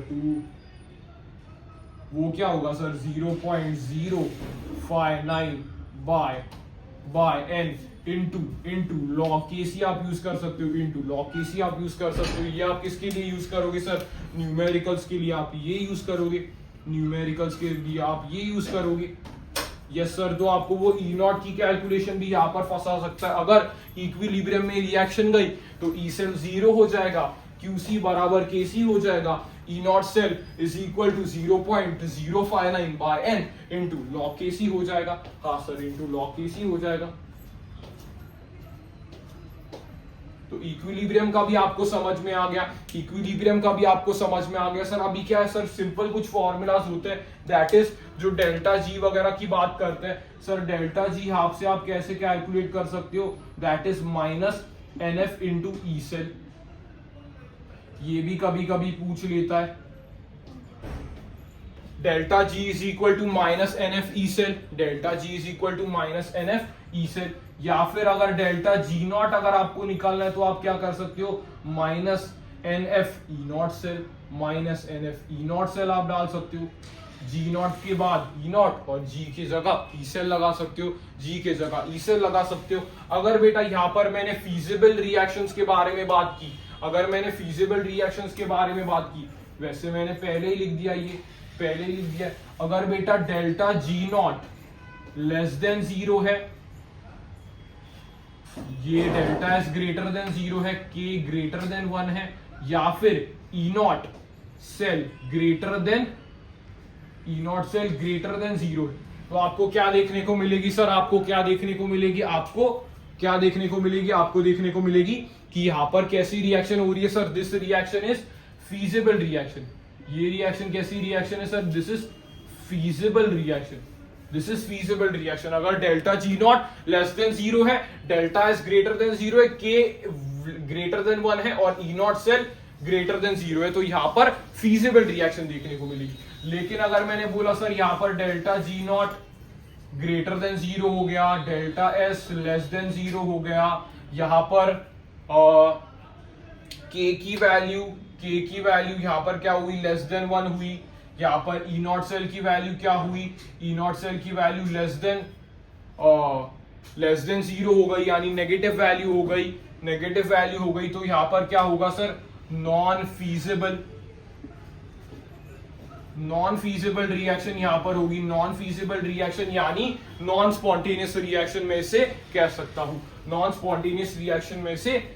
हूं। तो ये फॉर्मूलाज एडवांस में भी एक इस पे सवाल पूछा था, कि इलेक्ट्रिकल वर्क जो कन्वर्ट हुआ है वो गिव्स फ्री एनर्जी में, उसको अपन यूज कर सकते हैं। एफिशिएंसी वाला एक सवाल पूछा था, और यहाँ पर ये फीजिबल वाले रिएक्शन आपको रिडॉक्स के बैक एक्सरसाइज में एनसीईआरटी के मिल जाएगी कि predict the reaction is feasible और नॉट। तो उसके लिए ये फीजिबिलिटी वाले चीजें आपको पता करनी पड़ेंगी, फीजिबिलिटी के रिएक्शंस की चीजें आपको पता करनी पड़ेंगी। तो एक ही पेज में अपन ने सारे चीजें समराइज कर दिए हैं, एक ही पेज में अपन ने सारे चीजें बेटा समराइज कर दिए हैं।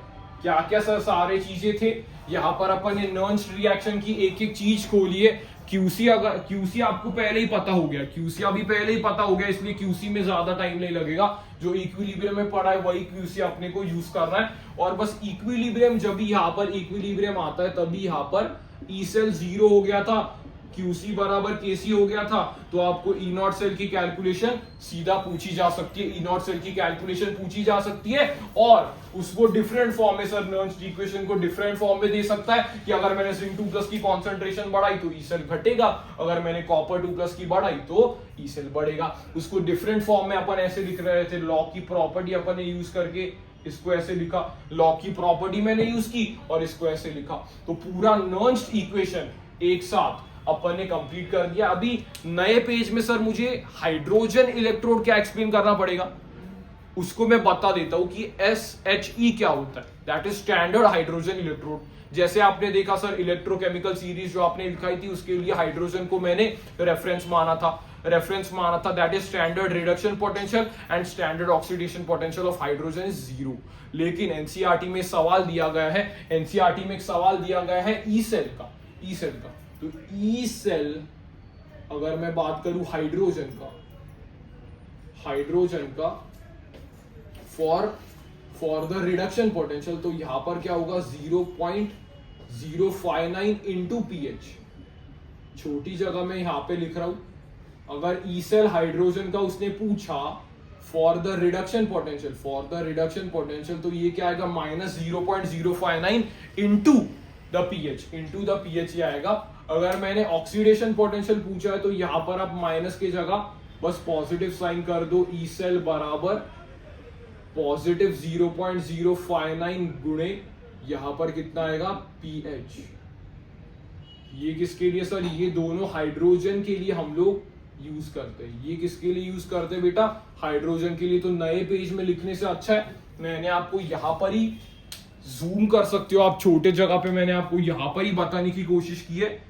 यस विजिबल है -0.059 इंटू पीएच अगर रिडक्शन पोटेंशियल की बात की जाए, और E cell for hydrogen positive में 0.059 इंटू पीएच। तो ये हाइड्रोजन का थोड़ा एनसीईआरटी में सवाल है, इसलिए आपको रिवीजन के लिए वो उसको यूज करना जरूरी है। तो यहां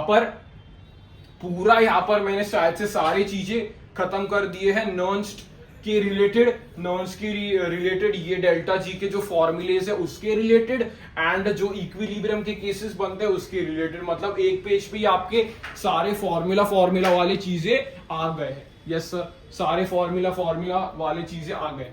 एक दो टॉपिक होता है दैट इज कॉन्सेंट्रेशन सेल्स में क्या होता है sir, same element undergoes oxidation and same element undergoes reduction. तो उस केस में ई नॉट सेल 0 होता है, बराबर बोला या गलत? उस केस में ई नॉट सेल 0 होता है। यस सर, उस केस में ई नॉट सेल 0 होता है, इसलिए आप ई सेल कैलकुलेट कर सकते हो। सेम एज हाइड्रोजन इलेक्ट्रोड का कंसेप्ट चलता है, हाइड्रोजन इलेक्ट्रोड में भी ई नॉट सेल 0 होता है, तो ई सेल अपन ये डिफाइन करते हैं reduction potential, oxidation potential. Concentration cells में सेम ऑक्सीडाइज हो रहा है, सेम रिड्यूस हो रहा है, तो उसमें भी ई नॉट सेल 0 आएगा, तो ई सेल आप कैलकुलेट कर सकते हो अगर कॉन्सेंट्रेशन आपको दिए गए होंगे, वैसे टाइप के आपको सवाल कराए जाएंगे। Yes sir, yes. यहां पर पहला टॉपिक सर अपना बड़ा टॉपिक खत्म होता है, that is related to electrochemical cell के बारे में जो टॉपिक था वो अपना खत्म होता है। ये एक इंपॉर्टेंट टॉपिक था क्योंकि इससे ही आपको मेजॉरिटी ऑफ क्वेश्चंस देखने को मिलेंगे, सर। इस टॉपिक से मेजॉरिटी ऑफ सवाल आपको देखने को मिलेंगे।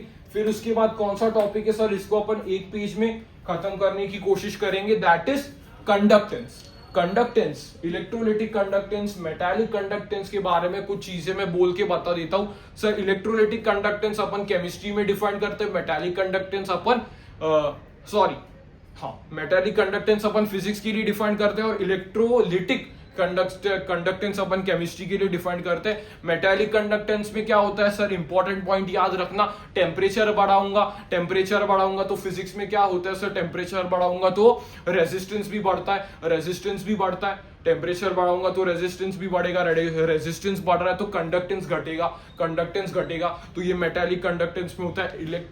इलेक्ट्रोलिटिक कंडक्टेंस में क्या होता है सर, केमिस्ट्री में क्या होता है, जैसे आप टेम्परेचर बढ़ाओगे वैसे आयंस का डिसोसिएशन बढ़ेगा, आयंस ज्यादा तेजी से फ्लो करेंगे तो उस केस में कंडक्टेंस बढ़ता है। केमिस्ट्री और फिजिक्स यहाँ पर उल्टे चलते हैं, केमिस्ट्री के केस में टेम्परेचर बढ़ाओगे कंडक्टेंस बढ़ेगा, लेकिन फिजिक्स में मेटालिक कंडक्टेंस के केस में टेम्परेचर बढ़ाओगे तो कंडक्टेंस घटेगा। यस सर, यहाँ पर भाई सिंपल कुछ फॉर्मूले से जो फिजिक्स के करंट इलेक्ट्रिसिटी से ओवरलैप करेंगे। R is equal to rho L by A. Yes sir, rho को आप क्या लिख सकते हो sir, R A by L. ये एरिया आर वगैरह पे डिपेंड नहीं करता, टेम्परेचर और मटेरियल पे डिपेंड करता है, रेजिस्टिविटी। और ये क्या सर, रेजिस्टेंस है। ये क्या रेजिस्टेंस की ऐसा यूनिट क्या सर, रेजिस्टेंस की ऐसा यूनिट क्या सर, रेजिस्टेंस की ऐसा यूनिट ओम है। और यहाँ पे इसकी ऐसा यूनिट क्या होगी सर, इसकी ऐसा यूनिट क्या होगी, ओम इनटू मीटर इनवर्स। ओम मीटर इनवर्स इसकी यूनिट होगी, रेजिस्टिविटी की यूनिट क्या होगी सर, ओम मीटर इनवर्स इसकी यूनिट होगी। सर 1 बाय रेजिस्टिविटी क्या होता है सर, 1 बाय रेजिस्टिविटी होता है के, दैट इज कंडक्टिविटी, जिसको अपन बोलते हैं कप्पा, जिसको अपन क्या बोलते हैं सर, कप्पा बोलते हैं। इसकी यूनिट क्या सर, इसकी यूनिट मैं कह सकता हूँ साइमन मीटर इनवर्स। ऐसा यूनिट क्या सर, साइमन मीटर इनवर्स। अलग साइमन सेंटीमीटर इनवर्स भी लिख सकते हो, लेकिन ऐसा यूनिट साइमन मीटर इनवर्स है। सर रेजिस्टेंस का उल्टा क्या सर, रेजिस्टेंस का उल्टा है कंडक्टेंस, जिसको जी बोलते हैं। इसकी यूनिट क्या होगी सर, इसकी यूनिट होगी महो या फिर साइमन। यूनिट इसकी क्या होगी, महो या फिर साइमन। तो ये आपको कुछ रिलेशंस याद रखने। फिर उसके बाद जी स्टार अपन डिफाइन करते हैं सर, जो सेट में कांस्टेंट रहता है, दैट इज एल बाय ए, या फिर अपन इसको कह सकते हैं R इंटू के, या फिर अपन इसको क्या कह सकते हैं, R बाय रो, ये अपन कह सकते हैं। तो यहाँ पर क्या पूछ सकता है, वो फेवरेट उसका सवाल है कि फॉर सेम सेल के लिए वो पूछता है,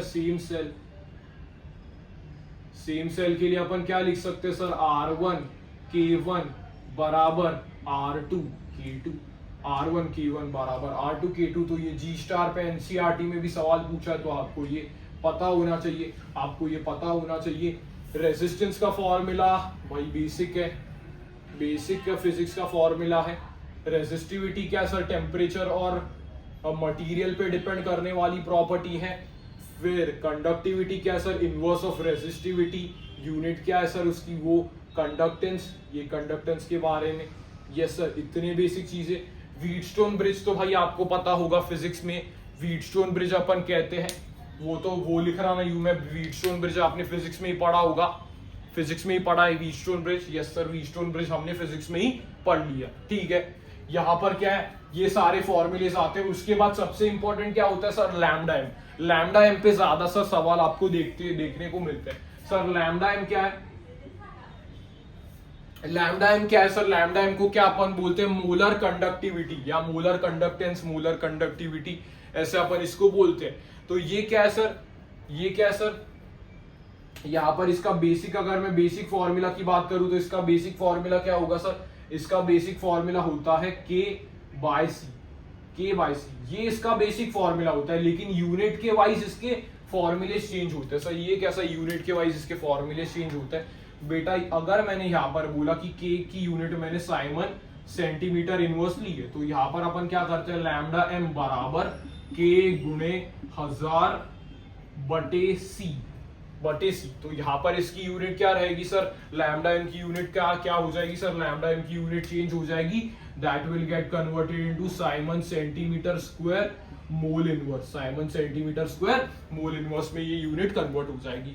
लेकिन अगर मैंने बोला ऑन द अदर हैंड, अगर मैंने यहाँ पर बोला कि के को मैंने क्या लिया, K is equal to siemens metre inverse, K is equal to siemens metre inverse. तो यहाँ पर क्या होगा सर, लैम्डा एम चेंज होगा। लैम्डा एम क्या होगा सर, लैम्डा एम बराबर के बटे सी गुणे 100।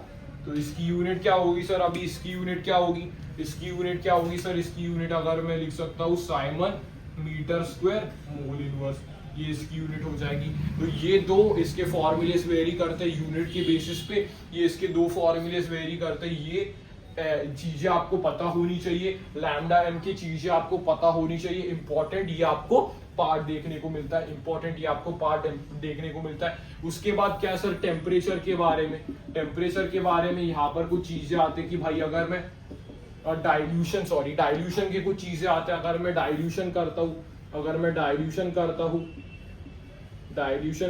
तो यहाँ पर क्या होती है सर, कंडक्टिविटी घट जाती है।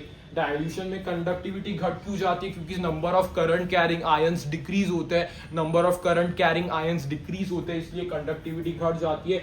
लेकिन लैम्डा एम इंक्रीज हो जाता है, लैम्डा एम इंक्रीज होता है। तो उसका रीजन आप क्या लिखोगे सर, उसका रीजन क्या लिखोगे सर, टोटल वॉल्यूम जो आपके सोल्यूशन का है, जो टोटल वॉल्यूम आपके सोल्यूशन का है सर, वो इंक्रीज कर रहा है। टोटल वॉल्यूम आपका सोल्यूशन इंक्रीज कर रहा है सर। फॉर्मूला यहाँ पर आप लिख के दिखाइए भाई, यहाँ पर के बटे सी, तो सी को मैं क्या लिख सकता हूँ सर, आप एन बाई वी लिख सकते हो, मोलैरिटी ही है। तो यहाँ पर मैंने लिखा के वी बाय एन। तो यहाँ पर आप बोल सकते हो सर वॉल्यूम बढ़ रहा है लेकिन के भी तो घट रहा है, लेकिन वॉल्यूम बढ़ रहा है वो इसको कंपनसेट कर रहा है, वो के घटने को कंपनसेट कर रहा है, इसलिए ओवरऑल लैम्डा एम आपको बढ़ता हुआ नजर आ रहा है। ओवरऑल लैम्डा एम आपको बढ़ता हुआ नजर आ रहा है, ओवरऑल लैम्डा एम आपको क्लियरली यहाँ पर बढ़ता हुआ नजर आ रहा है। यस सर, यस सर, हाँ सर। उसके बाद अपन क्या करते हैं सर, उसके बाद हम लोग क्या करते हैं, यहाँ पर अपन एक चीज डिफाइन करते हैं, दैट इज इनफाइनाइट डाइल्यूशन पे। अगर डाइल्यूशन मैंने बहुत कर दिया, डाइल्यूशन मैंने इनफाइनाइट कर दिया, इनफाइनाइट डाइल्यूशन कर दिया, तो यहाँ पर अपन एक टर्म डिफाइन करते हैं, that is lambda naught M. Lambda naught M अपन टर्म डिफाइन करते हैं, दैट इज इनफाइनाइट या फिर लिमिटिंग मोलर कंडक्टिविटी अपन इसको बोलते हैं। अपन इसको क्या बोलते हैं सर, अपन इसको बोलते हैं लिमिटिंग मोलर कंडक्टिविटी। अपन इसको क्या बोलते हैं सर, अपन इसको बोलते हैं लिमिटिंग मोलर कंडक्टिविटी या लिमिटिंग मोलर कंडक्टेंस अपन इसको बोलते हैं। तो यहाँ पर क्या है सर, बहुत ज्यादा मैंने डाइल्यूशन किया, बहुत ज्यादा अमाउंट में मैंने डाइल्यूशन किया, तो कॉन्सेंट्रेशन नियरली जीरो हो गई, नियरली जीरो कॉन्सेंट्रेशन हो गई, तो उसको अपन कहते हैं lambda am not, that is limiting molar conductance या लिमिटिंग मोलर कंडक्टिविटी। तो यहाँ पर क्या है भाई, अपन ने क्या क्या चीजें रिवाइज की सर, आपने बताया हमें मोलर कंडक्टेंस के बारे में क्या क्या चीजें, तो मोलर कंडक्टेंस को अपन ने अच्छे से रिवाइज किया। लैम्डा एम से रिलेटेड जितने भी फॉर्मूलेज है उतने अपन ने रिवाइज किए। यहाँ पर जो भी फॉर्मूलेज आपको देखने को मिल रहे हैं, लैम्डा इक्विवेलेंट में आप क्या कर सकते हो सर, लैम्डा इक्विवेलेंट को आप सीधा कर सकते हो लैम्डा एम बराबर सीधा एन फैक्टर, बराबर सीधा एन फैक्टर। अगर लैम्डा इक्विवेलेंट उसने पूछा तो ज्यादा आपको करने की जरूरत नहीं है, ज्यादा आपको करने की जरूरत नहीं है, क्योंकि आपको मालूम है sir normality is equal to molarity into n factor, molarity into n factor, ये आपको मालूम है। तो यहाँ पर मोलैरिटी के जगह पे अपन क्या पुट कर सकते हैं सर, नॉर्मेलिटी। यहाँ पर क्या किया, सी इंटू एन, तो अच्छा उल्टा हो जाएगा ये फॉर्मूला, ये उल्टा हो जाएगा लैम्डा इक्विवेलेंट ना। तो लैम्डा इक्विवेलेंट क्या आएगा, के बाय एन, तो एन को आप क्या पुट करोगे, एम बाय के। तो ये लैम्डा इक्विवेलेंट, लैम्डा एम नहीं, सही था वो, सही था।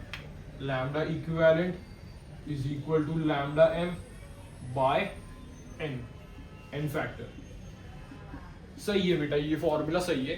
Lambda equivalent is equal to lambda M, कि लैम्डा इक्विवेलेंट क्या होता है sir, K by normality, K by normality. Normality को मोलरिटी इंटू एन लिख सकते हैं, तो मोलरिटी इंटू एन लिखा तो के बाय सी, के बाय सी, यहाँ पर लैम्डा एम आ जाएगा और डिवीजन में तो ये फॉर्मूला आपका सही हो जाएगा। तो ये आप सीधा यूज कर सकते हो अगर आपको इक्विवेलेंट मोलर कंडक्टेंस या कंडक्टिविटी निकालने बोला, तो ये फॉर्मूला आप सीधा यूज कर सकते हो, that is lambda M upon n factor, lambda M upon n factor. Yes, यहाँ पर ये भी लिख देता हूं कि सर लैम्डा इक्विवेलेंट क्या होता है, के बाय एन, के बाय एन,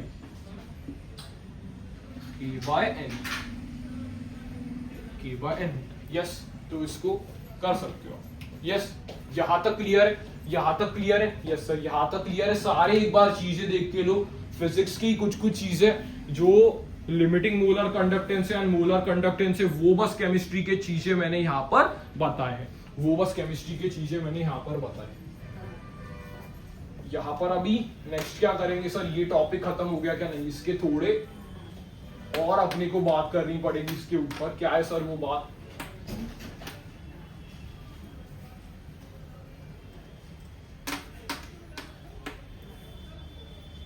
क्या है सर वो बात, कुछ नहीं बेटा, सिंपल ही यहां पर अपन स्ट्रॉन्ग इलेक्ट्रोलाइट और वीक इलेक्ट्रोलाइट को कंपेयर करने वाले।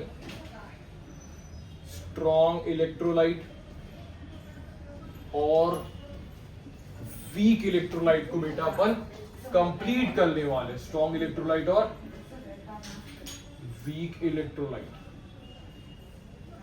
को अपन कंप्लीट करने वाले। स्ट्रॉन्ग इलेक्ट्रोलाइट, स्ट्रॉन्ग इलेक्ट्रोलाइट में बेटा आपको क्या देखने को मिलेगा सर, हमें देखने को मिलेगा, ये मैंने यहां पर ग्राफ बनाया कि lambda M versus root C का अपन ग्राफ दोनों तरफ खींचने वाले हैं।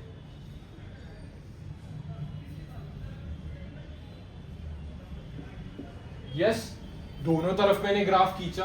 तो ये वीक इलेक्ट्रोलाइट के केस में तो सिंपल सर ऐसा होगा, that is rectangular hyperbolic graph देखने को मिलेगा।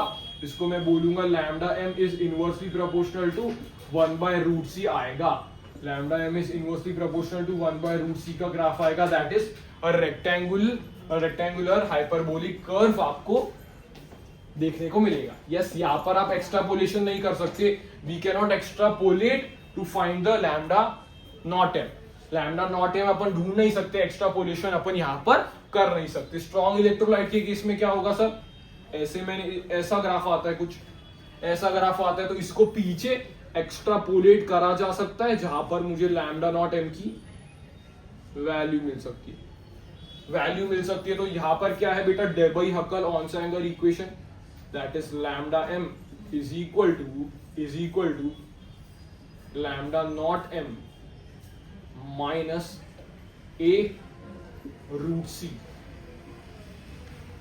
ये अपन डिफाइन करते हैं, ए क्या है बेटा, ए इज द कांस्टेंट जो इलेक्ट्रोलाइट पे डिपेंड करता है। जैसे ए NaCl के लिए कैसा इलेक्ट्रोलाइट है, तो 1:1 इलेक्ट्रोलाइट है, तो उसके लिए कुछ ए की वैल्यू फिक्स्ड होती है, जिसको अपन बोलते हैं डेबाई हकल ऑनसेंगर्स इक्वेशन। यस, समझ में आया। उसके बाद अपन पढ़ते sir Kohlrausch law of limiting migration, Kohlrausch law of limiting migration. Sir इससे अपन क्या कैलकुलेट करते हैं, तो मैं बोलूंगा इससे अपन लैम्डा नॉट एम कैलकुलेट करते हैं। तो अगर मैंने बोला लैम्डा नॉट एम, अगर मेरे पास एक इलेक्ट्रोलाइट है दैट इज AB, तो यहां पर मैं दिखा सकता हूं कि सर ये किसके प्राप्त होगा, कि कटायनिक पार्ट की आप निकालिए और अनायनिक पार्ट की आप निकालिए और दोनों को जोड़ दीजिए, ऐसा होगा, दोनों को जोड़ दीजिए। अगर मैंने यहां पर बोला सर, अगर मैंने ये एग्जांपल लिया कि Na2SO4, अगर मैंने इसका एग्जांपल दिया, तो इसको अपन क्या करेंगे, पहले डिसोसिएट करेंगे। तो मैंने बताया था क्या चीजें, 2 का इधर 2Na प्लस SO4 2 माइनस। तो आप इसका कैसे लिखोगे, सर अगर आपको लिखना है तो आप कैसे लिखोगे, लैम्डा नॉट एम अगर आपको निकालना है Na2SO4 का, तो आप क्या करोगे, equal to 2 times lambda naught N M of Na plus lambda naught M of SO4 2 minus. ये आप सीधा लगा सकते हो, या फिर अगर मैंने आपको यहां पर थोड़ा डिफिकल्ट दिया सर, Al2SO4 थ्राइस। अगर ये मैंने आपको दिया तो भाई तरीका सीधा देख, ट्रिक देख, जुगाड़ या सिंपल बोल सकता हूँ, एक ट्रिक देख यहाँ पर कि 2 का इस पे, तो 2Al और चार्ज कितना होगा सर उसके उल्टा, दैट इज 3+, और यहाँ पर देख 3 का SO4 में जाएगा तो 3SO4 और चार्ज उल्टा, दैट इज 2-। तो यहाँ पर इसका भी सीधा लिख सकते हैं, डिसोसिएट करना है और लिखना है। कैसे लिखोगे सर, लैम्डा नॉट m, अगर मुझे लिखना है Al2SO4 थ्राइस का, तो यहाँ पर क्या आ जाएगा sir, 2 lambda naught m Al3 plus यहाँ पर क्या आएगा, 3 लैम्डा नॉट m SO4 2-। तो ये कोलॉस लॉ पे आप प्रैक्टिस कर सकते हो, एनसीईआरटी में भी कुछ सवाल दिए गए हैं। कोलॉस लॉ का आप टेबल देख सकते हो जहां पर आपको लिमिटिंग मोलर कंडक्टिविटी की वैल्यू दी गई है, उसके बेसिस पे भी सवाल पूछे, वैल्यू बेस्ड सवाल, तो आपको सीधा याद ही वो करना पड़ेगा टेबल। इसका यहाँ पर कुछ एप्लीकेशन भी मैं कह सकता हूँ। एप्लीकेशन क्या है सर, यहाँ पर अल्फा आप निकाल सकते हो, that is lambda m upon lambda naught m, ये इसका एक एप्लीकेशन है जो लिखा हुआ है। कोलॉस लॉ का एप्लीकेशन क्या है सर, अल्फा निकाल सकते हो सर। अल्फा हमने केमिकल इक्विलिब्रियम में पढ़ा है, अल्फा हमने सॉल्यूशंस में यूज किया है, अल्फा के हमने डिफरेंट रूप्स देखे, तो उसमें भी ये एक डिफरेंट रूप आप देख सकते हो। यहाँ पर आप ये वो भी निकाल सकते हो, के आप आयोनिक इक्विलिब्रियम में डिसोसिएशन कांस्टेंट वगैरह पढ़ते हो एसिड के लिए, तो C alpha square upon 1 - alpha ये निकाल सकते हो। KB दैट इज बेस के लिए C alpha square upon 1 - alpha. Oswald dilution law ionic equilibrium में बताया जाएगा, 1 - अल्फा में डाइल्यूशन लगा के इसकी वैल्यू 5% से भी कम इसकी वैल्यू अगर हुई तो यहाँ पर ये अप्रोक्सीमेशन लगा सकते हैं, ओसवाल्ड डाइल्यूशन लॉ लगा सकते हैं। Yes sir. यहाँ पर ये कुछ एप्लीकेशंस है, जो कि भाई इक्विलिब्रियम में आप पढ़ते हो, तो उसमें से एक बस इंपॉर्टेंट है, दैट इज अल्फा हम लोग निकाल सकते हैं। अल्फा क्या होगा, lambda m upon lambda naught m। Yes, ये अपन निकाल सकते हैं। कोलॉस लॉ हो गया, ये ग्राफ आपने देख लिया, फिर सारे फॉर्मूलेस अपन ने देख लिए। व्हीटस्टोन ब्रिज भी दिया गया है केमिस्ट्री में, लेकिन वो आप पहले ही फिजिक्स में पढ़ते हो। यस सर, पहले ही आप फिजिक्स में पढ़ते हो, तो उसके रिलेटेड भी आपको चीजें पता चल जाती है। तो कोलॉस लॉ भी आपने समझ लिया, इस पे अच्छे सवाल बनने के चांसेस होते हैं। जनरली टाइम कंज्यूमिंग नहीं होता, इसलिए एग्जामिनर इस पे सवाल पूछता है। यस सर, तो सर अपन ने सेकंड पार्ट भी कंप्लीट कर लिया है, दैट इज द कंडक्टेंस वाला पार्ट भी अपन ने कंप्लीट कर लिया है। लास्ट पार्ट अपने पास आता है, दैट इज इलेक्ट्रोलिसिस का एक सिंपल पार्ट है, उसको एक ही पेज में मैं खत्म करने की कोशिश करूंगा। फिर बैटरीज का थोड़ा इंट्रोडक्शन, करोजन और फ्यूल सेल के बारे में बता के सेशन वाइंड अप कर देंगे। थोड़ा सा 1 hour 45 वगैरह मिनट का सेशन आ सकता है, क्योंकि एडवांस के रिस्पेक्ट में भी बेटा ये इंपॉर्टेंट चैप्टर है, सिर्फ मेंस के रिस्पेक्ट में नहीं बोलूंगा, एडवांस में भी इससे सवाल आए हैं 24-25 वगैरह में एमसीक्यू वाइज, और एमसीक्यू करे जा सकते हैं, ऐसा कुछ ज्यादा टफ इसके सवाल नहीं आए। लेकिन एडवांस के लिए भी जितनी थियोरी दे रहा हूँ लगभग उतनी होगी, 90% तो उतनी थियोरी आपको देखने को मिलेगी। यस सर, यहाँ पर क्या अपन बात करेंगे सर, इलेक्ट्रोलिसिस। तो इलेक्ट्रोलिसिस क्या है सर, इलेक्ट्रोलिसिस पे तो आपने पहले ही फील दिला दी थी सर। यस, इलेक्ट्रोलिसिस की पहले ही मैंने फील दिला दी थी। इलेक्ट्रोलिसिस की फील क्या होती है सर, इलेक्ट्रोलिसिस में मैंने क्या किया था कि आपने डैनियल सेल में ही फील दिला दी थी। डैनियल सेल में कैसे फील दिलाई सर, आपने एक्सटर्नल वोल्टेज इतना ज्यादा बढ़ा दिया कि 1.1 से उसको आपने 1.1 से इंक्रीज कर दिया, 1.1 से इंक्रीज कर दिया, तो क्या हो गया सर, यहाँ पर इलेक्ट्रोलिसिस हुआ। क्यों, सारे कंडीशंस ऑपोजिट हुए। तो इलेक्ट्रोलिसिस अपन क्यों करते हैं, पहले पेज पे मैंने बताया था कि अपन इलेक्ट्रिसिटी यूज करते हैं ताकि एक नॉन स्पॉन्टेनियस केमिकल रिएक्शन हो सके। यस सर, तो इसके दो एस्पेक्ट्स आपको देखने को मिलते हैं। दो एस्पेक्ट्स क्या सर, इसके क्वालिटेटिव एस्पेक्ट्स और क्वांटिटेटिव एस्पेक्ट्स। क्वांटिटेटिव एस्पेक्ट्स इसका क्वांटिटेटिव एस्पेक्ट है किसका, क्वांटिटेटिव इसका एक एस्पेक्ट है, और इसका एक एस्पेक्ट है दैट इज क्वालिटेटिव। क्वालिटेटिव ये दो इसके एस्पेक्ट्स होते हैं सर। क्वांटिटेटिव मतलब क्वांटिटी अपन कैलकुलेट कर रहे हैं, क्वांटिटी अपन कैलकुलेट कर रहे हैं सर। यहां पर फैराडेज के दो लॉ आते हैं, दैट इज पहला लॉ फैराडेज आप कहते हैं कि mass is proportional to amount of electricity passed, यानी क्यू पास्ट। यस, तो भाई फिजिक्स में तुमने फॉर्मूला पढ़ा है क्यू का सर, क्यू आई टी ये फॉर्मूला अपन ने पढ़ा है फिजिक्स में। यस सर, हम लोगों ने पढ़ा है। तो mass is proportional to I T कर सकता हूं। यहां पर एक टर्म आता है जेड आई टी इसको अपन क्या लिखते हैं सर, प्रोपोर्शनैलिटी हटा दीजिए अभी आपने लिखा है तो m is equal to Z को अपन क्या करते हैं sir, m upon n factor ऐसा आई टी। तो आपको सब मैंने एक बड़े लेक्चर में बताया था सॉल्यूशंस और कॉन्सेंट्रेशन टर्म्स की, कि molar mass by n factor क्या होता है सर, इक्विवेलेंट वेट होता है। इक्विवेलेंट वेट को फैराडे से डिवाइड किया तो केमिकल इक्विवेलेंस, इलेक्ट्रोकेमिकल इक्विवेलेंस आता है, इलेक्ट्रोकेमिकल इक्विवेलेंस आता है। तो ये जनरली इससे प्रिफर नहीं करता हूं मैं, इससे सवाल आप सॉल्व करो, स्टोइचियोमेट्री से सवाल आप सॉल्व कर सकते हो।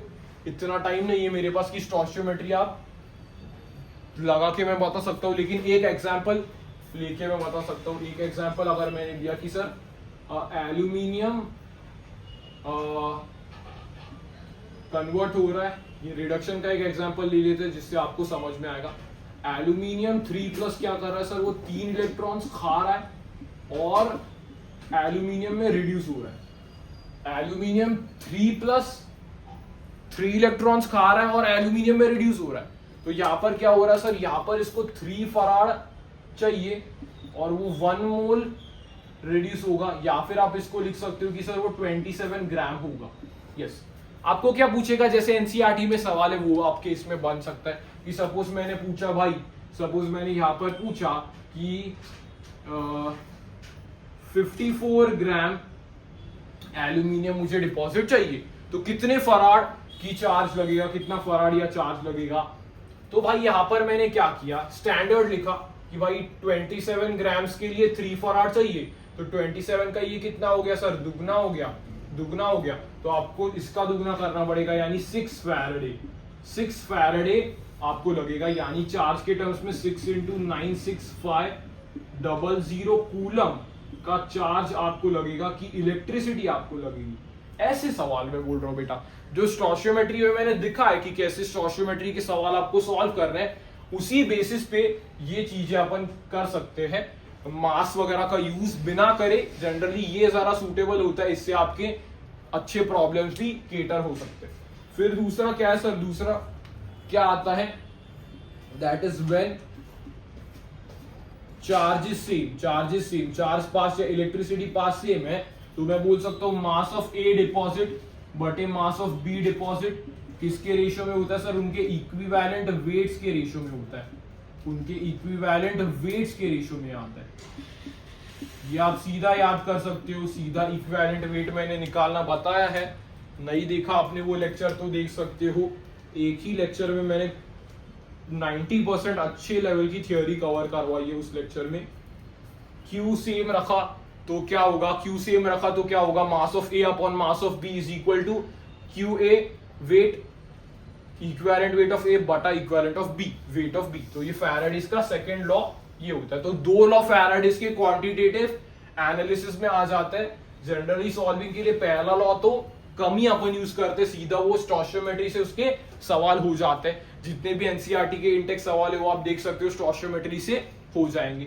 फिर भाई क्वालिटेटिव एनालिसिस क्या कहता है, क्वालिटेटिव एनालिसिस मतलब क्या क्या रिलीज होगा। तो मैंने आपको क्या बताया सर, इस केस में क्या होता है सर, एनोड मैंने बोला था, इस केस में उल्टा होता है, anode is positively charge and cathode is sir negatively charge. This is opposite to the electrochemical cell. Yes sir, हमें याद आ गया, आपने बताया था कि एनोड इसमें पॉजिटिव चार्ज होता है, कैथोड नेगेटिव चार्ज होता है। बिल्कुल सर। यहाँ पर क्या बताता हूं मैं, एनोड क्या सर पॉजिटिव चार्ज है, तो एनोड पे अनायंस अट्रैक्ट होंगे, पॉजिटिव नेगेटिव को अट्रैक्ट करता है, यस सर। और कैथोड पे कौन अट्रैक्ट होगा सर? कैथोड पे कटायंस अट्रैक्ट होगी, कैथोड पे कटायंस अट्रैक्ट होगी, कटायंस अट्रैक्ट होगी, यस सर, यस सर। तो यहां पर अपन एनोड पे क्या निकलेगा उसकी बात कैसे करें सर? एनोड पे क्या निकलेगा, कैथोड पे क्या निकलेगा, वो आप कैसे बता सकते हो भाई? एनोड पे अपन प्रेफरेंशियल डिस्चार्ज लगाते हैं कि सर क्लोरीन माइनस ज्यादा प्रेफर्ड होगा, फिर OH, फिर SO4 2 माइनस, ऐसे अपन प्रेफरेंशियल डिस्चार्ज यूज करते हैं। या फिर आप सिंपल वे में बोल सकते हो कि सर यहाँ पर अपन जिसका ज्यादा ऑक्सीडेशन पोटेंशियल उसको प्रीफर करते हैं, सिंपल वे में जिसका ज्यादा ऑक्सीडेशन पोटेंशियल उसको अपन फेवर करते हैं, ऐसे भी आप बोल सकते हो। अगर दूसरा केस आएगा, इनमें नहीं फंसेगा, तो जिसका ज्यादा ऑक्सीडेशन पोटेंशियल उसको अपन फेवर करते हैं क्योंकि एनोड पे ऑक्सीडेशन होता है, यस। लेकिन प्रेफरेंशियल डिस्चार्ज का आप एक बार याद रखिए। फिर उसके बाद कैथोड में क्या सर? रिडक्शन पोटेंशियल के रिस्पेक्ट में देखते हैं, जिसका रिडक्शन पोटेंशियल ज्यादा वो प्रिफर्ड होगा, जिसका रिडक्शन पोटेंशियल ज्यादा that will be preferred, that will be preferred, that will be preferred, मतलब जिसका रिडक्शन पोटेंशियल ज्यादा है वो प्रिफर्ड होगा। तो ये क्वालिटेटिव एनालिसिस में आपको देखने को मिलता है। एनसीईआरटी यहाँ पर दो एग्जांपल्स आपको देता है, एनसीईआरटी यहाँ पर दो एग्जांपल्स आपको देता है सर। पहले तो वो देता है सर NaCl का, अगर मैंने मोल्टेन NaCl लिया तो क्या होगा? मोल्टेन NaCl लिया तो क्या होगा भाई? मोल्टेन NaCl में मुझे बताए सिर्फ NaCl है, Na प्लस और Cl माइनस, तो Na प्लस कहाँ पर जाएगा सर? सर Na प्लस जाएगा कैथोड के पास और वो रिड्यूस हो जाएगा और Na में बैठ जाएगा। तो ये कहाँ पर हुआ सर? ये कैथोड पे हुआ, कैथोड पे रिडक्शन होता है, हमेशा मैंने बताया था। फिर Cl माइनस गया, एनोड पे जाएगा, Cl2 गैस निकल जाएगी, ये कहाँ पर हो गया? एनोड पे, ये कहाँ पर हो गया? एनोड पे, यस सर। अगर आपने एक्वेस लिया, यहाँ पर ही बताता हूँ, अगर आपने एक्वेस लिया तो क्या होगा? अगर आपने एक्वेस लिया तो क्या होगा सर? अगर आपने एक्वेस लिया तो यहाँ पर H प्लस और OH माइनस भी आ जाएगा, H प्लस और OH माइनस, एक्वेस का लिख के दिखाता हूँ। अगर अपन ने एक्वेस NaCl लिया, अगर आपने एक्वस NaCl लिया तो क्या होगा सर? यहाँ पर दो कटायंस देखने को मिलेंगे, that is Na plus N H plus, और दो आनायंस देखने को मिलेंगे Cl minus and OH minus. तो Cl माइनस तो वैसे भी आ गए, हाँ सर Cl माइनस वैसे भी आ गए। Na प्लस का रिडक्शन पोटेंशियल ज्यादा है या हाइड्रोजन का? सर इलेक्ट्रोकेमिकल सीरीज में अपन ने देखा कि हाइड्रोजन यानी H प्लस का ज्यादा है, तो यहाँ पर क्या होगा सर? H प्लस कैथोड पे कन्वर्ट हो जाएगा हाइड्रोजन गैस में, कैथोड में ये होगा, हाँ सर कैथोड में ये होगा, और Cl minus will get converted into Cl2, ये कहाँ पर होगा सर? ये होगा एनोड में, ये होगा एनोड पे। तो ऐसे आपको क्वालिटेटिव यानी आपको प्रोडक्ट्स का फॉर्मेशन पूछा जा सकता है, प्रोडक्ट्स का फॉर्मेशन आपको पूछ सकता है। तो ये एग्जांपल्स आपको एनसीईआरटी में देखने को मिलेंगे। और एग्जांपल्स क्या दिए गए हैं, एक साइड का मैं मिटा देता हूँ, क्वांटिटेटिव में मिटा देता हूँ, क्वांटिटेटिव मिटा देता हूँ। और एग्जांपल्स आपको क्या दिए गए हैं सर? और एग्जांपल्स आपको क्या दिए गए हैं सर? H2SO4 का एग्जांपल दिया गया है, H2SO4 का एग्जांपल दिया गया है सर। H2SO4 में H प्लस एक्वस ले लेते हैं, एक्वस का एग्जांपल दिया है। तो H2SO4 एक्वस में क्या होगा सर? H प्लस ही है, तो H plus will get converted into H2, ये कहाँ पर होगा सर? ये कैथोड पे होगा, ये कैथोड पे होगा, और OH माइनस का O2 में कन्वर्जन होगा। सर क्यों कन्वर्जन हुआ? क्योंकि भाई SO4 2 माइनस का प्रेफरेंशियल डिस्चार्ज कम है, OH माइनस को प्रीफर करा जाएगा, OH माइनस को प्रीफर करा जाएगा। तो यहाँ पर क्या होगा सर? एनोड पे O2 गैस आपको निकलती हुई नजर आएगी, एनोड पे O2 गैस आपको निकलती हुई नजर आएगी। यस सर ये समझ में आ गया, यस सर ये समझ में आ गया। अगर उसने बोला भाई, अगर उसने बोला क्या सर? अगर उसने बोला कि H2SO4 आपने कॉन्सेंट्रेटेड लिया है या उसकी कॉन्सेंट्रेशन बहुत डाली है तो क्या होगा? अगर उसने कॉन्सेंट्रेशन बहुत डाली है तो क्या होगा सर? H प्लस कन्वर्ट हो जाएगा H2 में, ये तो सेम ही रहेगा, ये तो सेम ही रहेगा, कैथोड बन जाएगा, कैथोड बन जाएगा, कैथोड बन जाएगा। लेकिन यहाँ पर OH माइनस की कॉन्सेंट्रेशन कम होगी, इसलिए SO4 माइनस को अपन प्रीफर करेंगे इस केस में कॉन्सेंट्रेशन वाइज में। और यहाँ पर क्या बनेगा sir? Peroxo disulphate anion, peroxo disulphate anion की यहाँ पर फॉर्मेशन आपको देखने को मिलेगी। परऑक्सो डाइसल्फेट अनायन की आपको फॉर्मेशन होती हुई नजर आएगी। तो ये एनसीईआरटी में चीजें दिए गए हैं, एनसीईआरटी में ये चीजें दिए गए हैं, इसलिए आपको ये पता होना चाहिए। एनसीईआरटी में ये चीजें दिए गए हैं, इसलिए आपको ये पता होना चाहिए। तो यहाँ पर इलेक्ट्रोलिसिस में ऐसे ही कुछ आपको छोटे मोटे चीजें देखने को मिलेंगे। जितने एनसीईआरटी में चीजें दिए गए हैं उतना मैंने कंप्लीट करने की कोशिश की। इलेक्ट्रोलिसिस को दो पार्ट्स में अपन ने तोड़ा सर, क्वांटिटेटिव एनालिसिस जहां पर फैराडेज के दो लॉ अपन ने स्टडी किए, फर्स्ट लॉ और सेकंड लॉ। फिर उसके बाद क्वालिटेटिव एनालिसिस, क्वालिटेटिव एनालिसिस यानी कौन से प्रोडक्ट्स बनेंगे। तो एनोड पॉजिटिव है, कैथोड नेगेटिव है, तो एनोड पे आनायंस अट्रैक्ट होंगे, कैथोड पे कैटायंस अट्रैक्ट होंगे।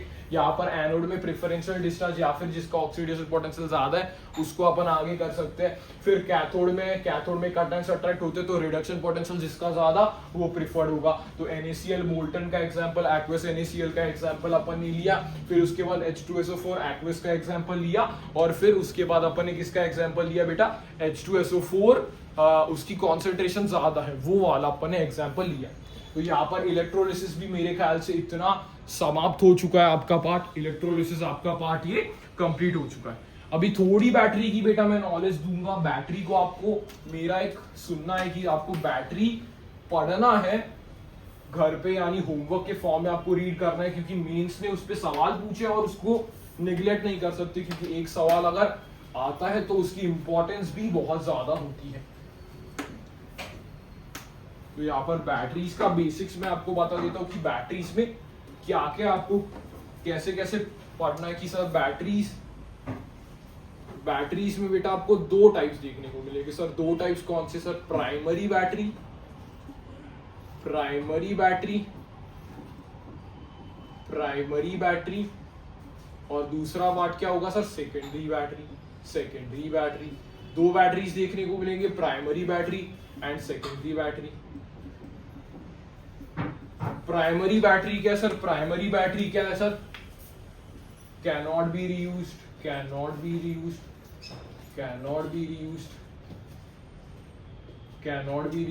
सेकेंडरी बैटरी क्या है सर, कैन बी रीयूज्ड। इसको अपन रिचार्ज कर सकते हैं सर, रिचार्जेबल,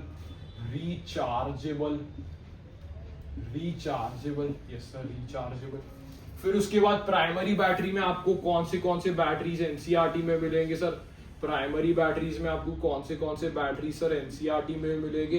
तो प्राइमरी बैटरी में मैं बोल सकता हूँ कि सर एनसीईआरटी में आपको कौन से बैटरीज मिलेंगे। तो मैं बोल सकता हूँ सर आपको ड्राई सेल मिलेगा और बटन सेल या मर्क्यूरी सेल मिलेगा। फिर उसके बाद सेकेंडरी बैटरी में आपको कौन से देखने को मिलेंगे सर, सेकेंडरी बैटरी में आपको दो देखने को मिलेंगे। कौन से सर सेकेंडरी बैटरी में आपको देखने को मिलेंगे सर, लेड स्टोरेज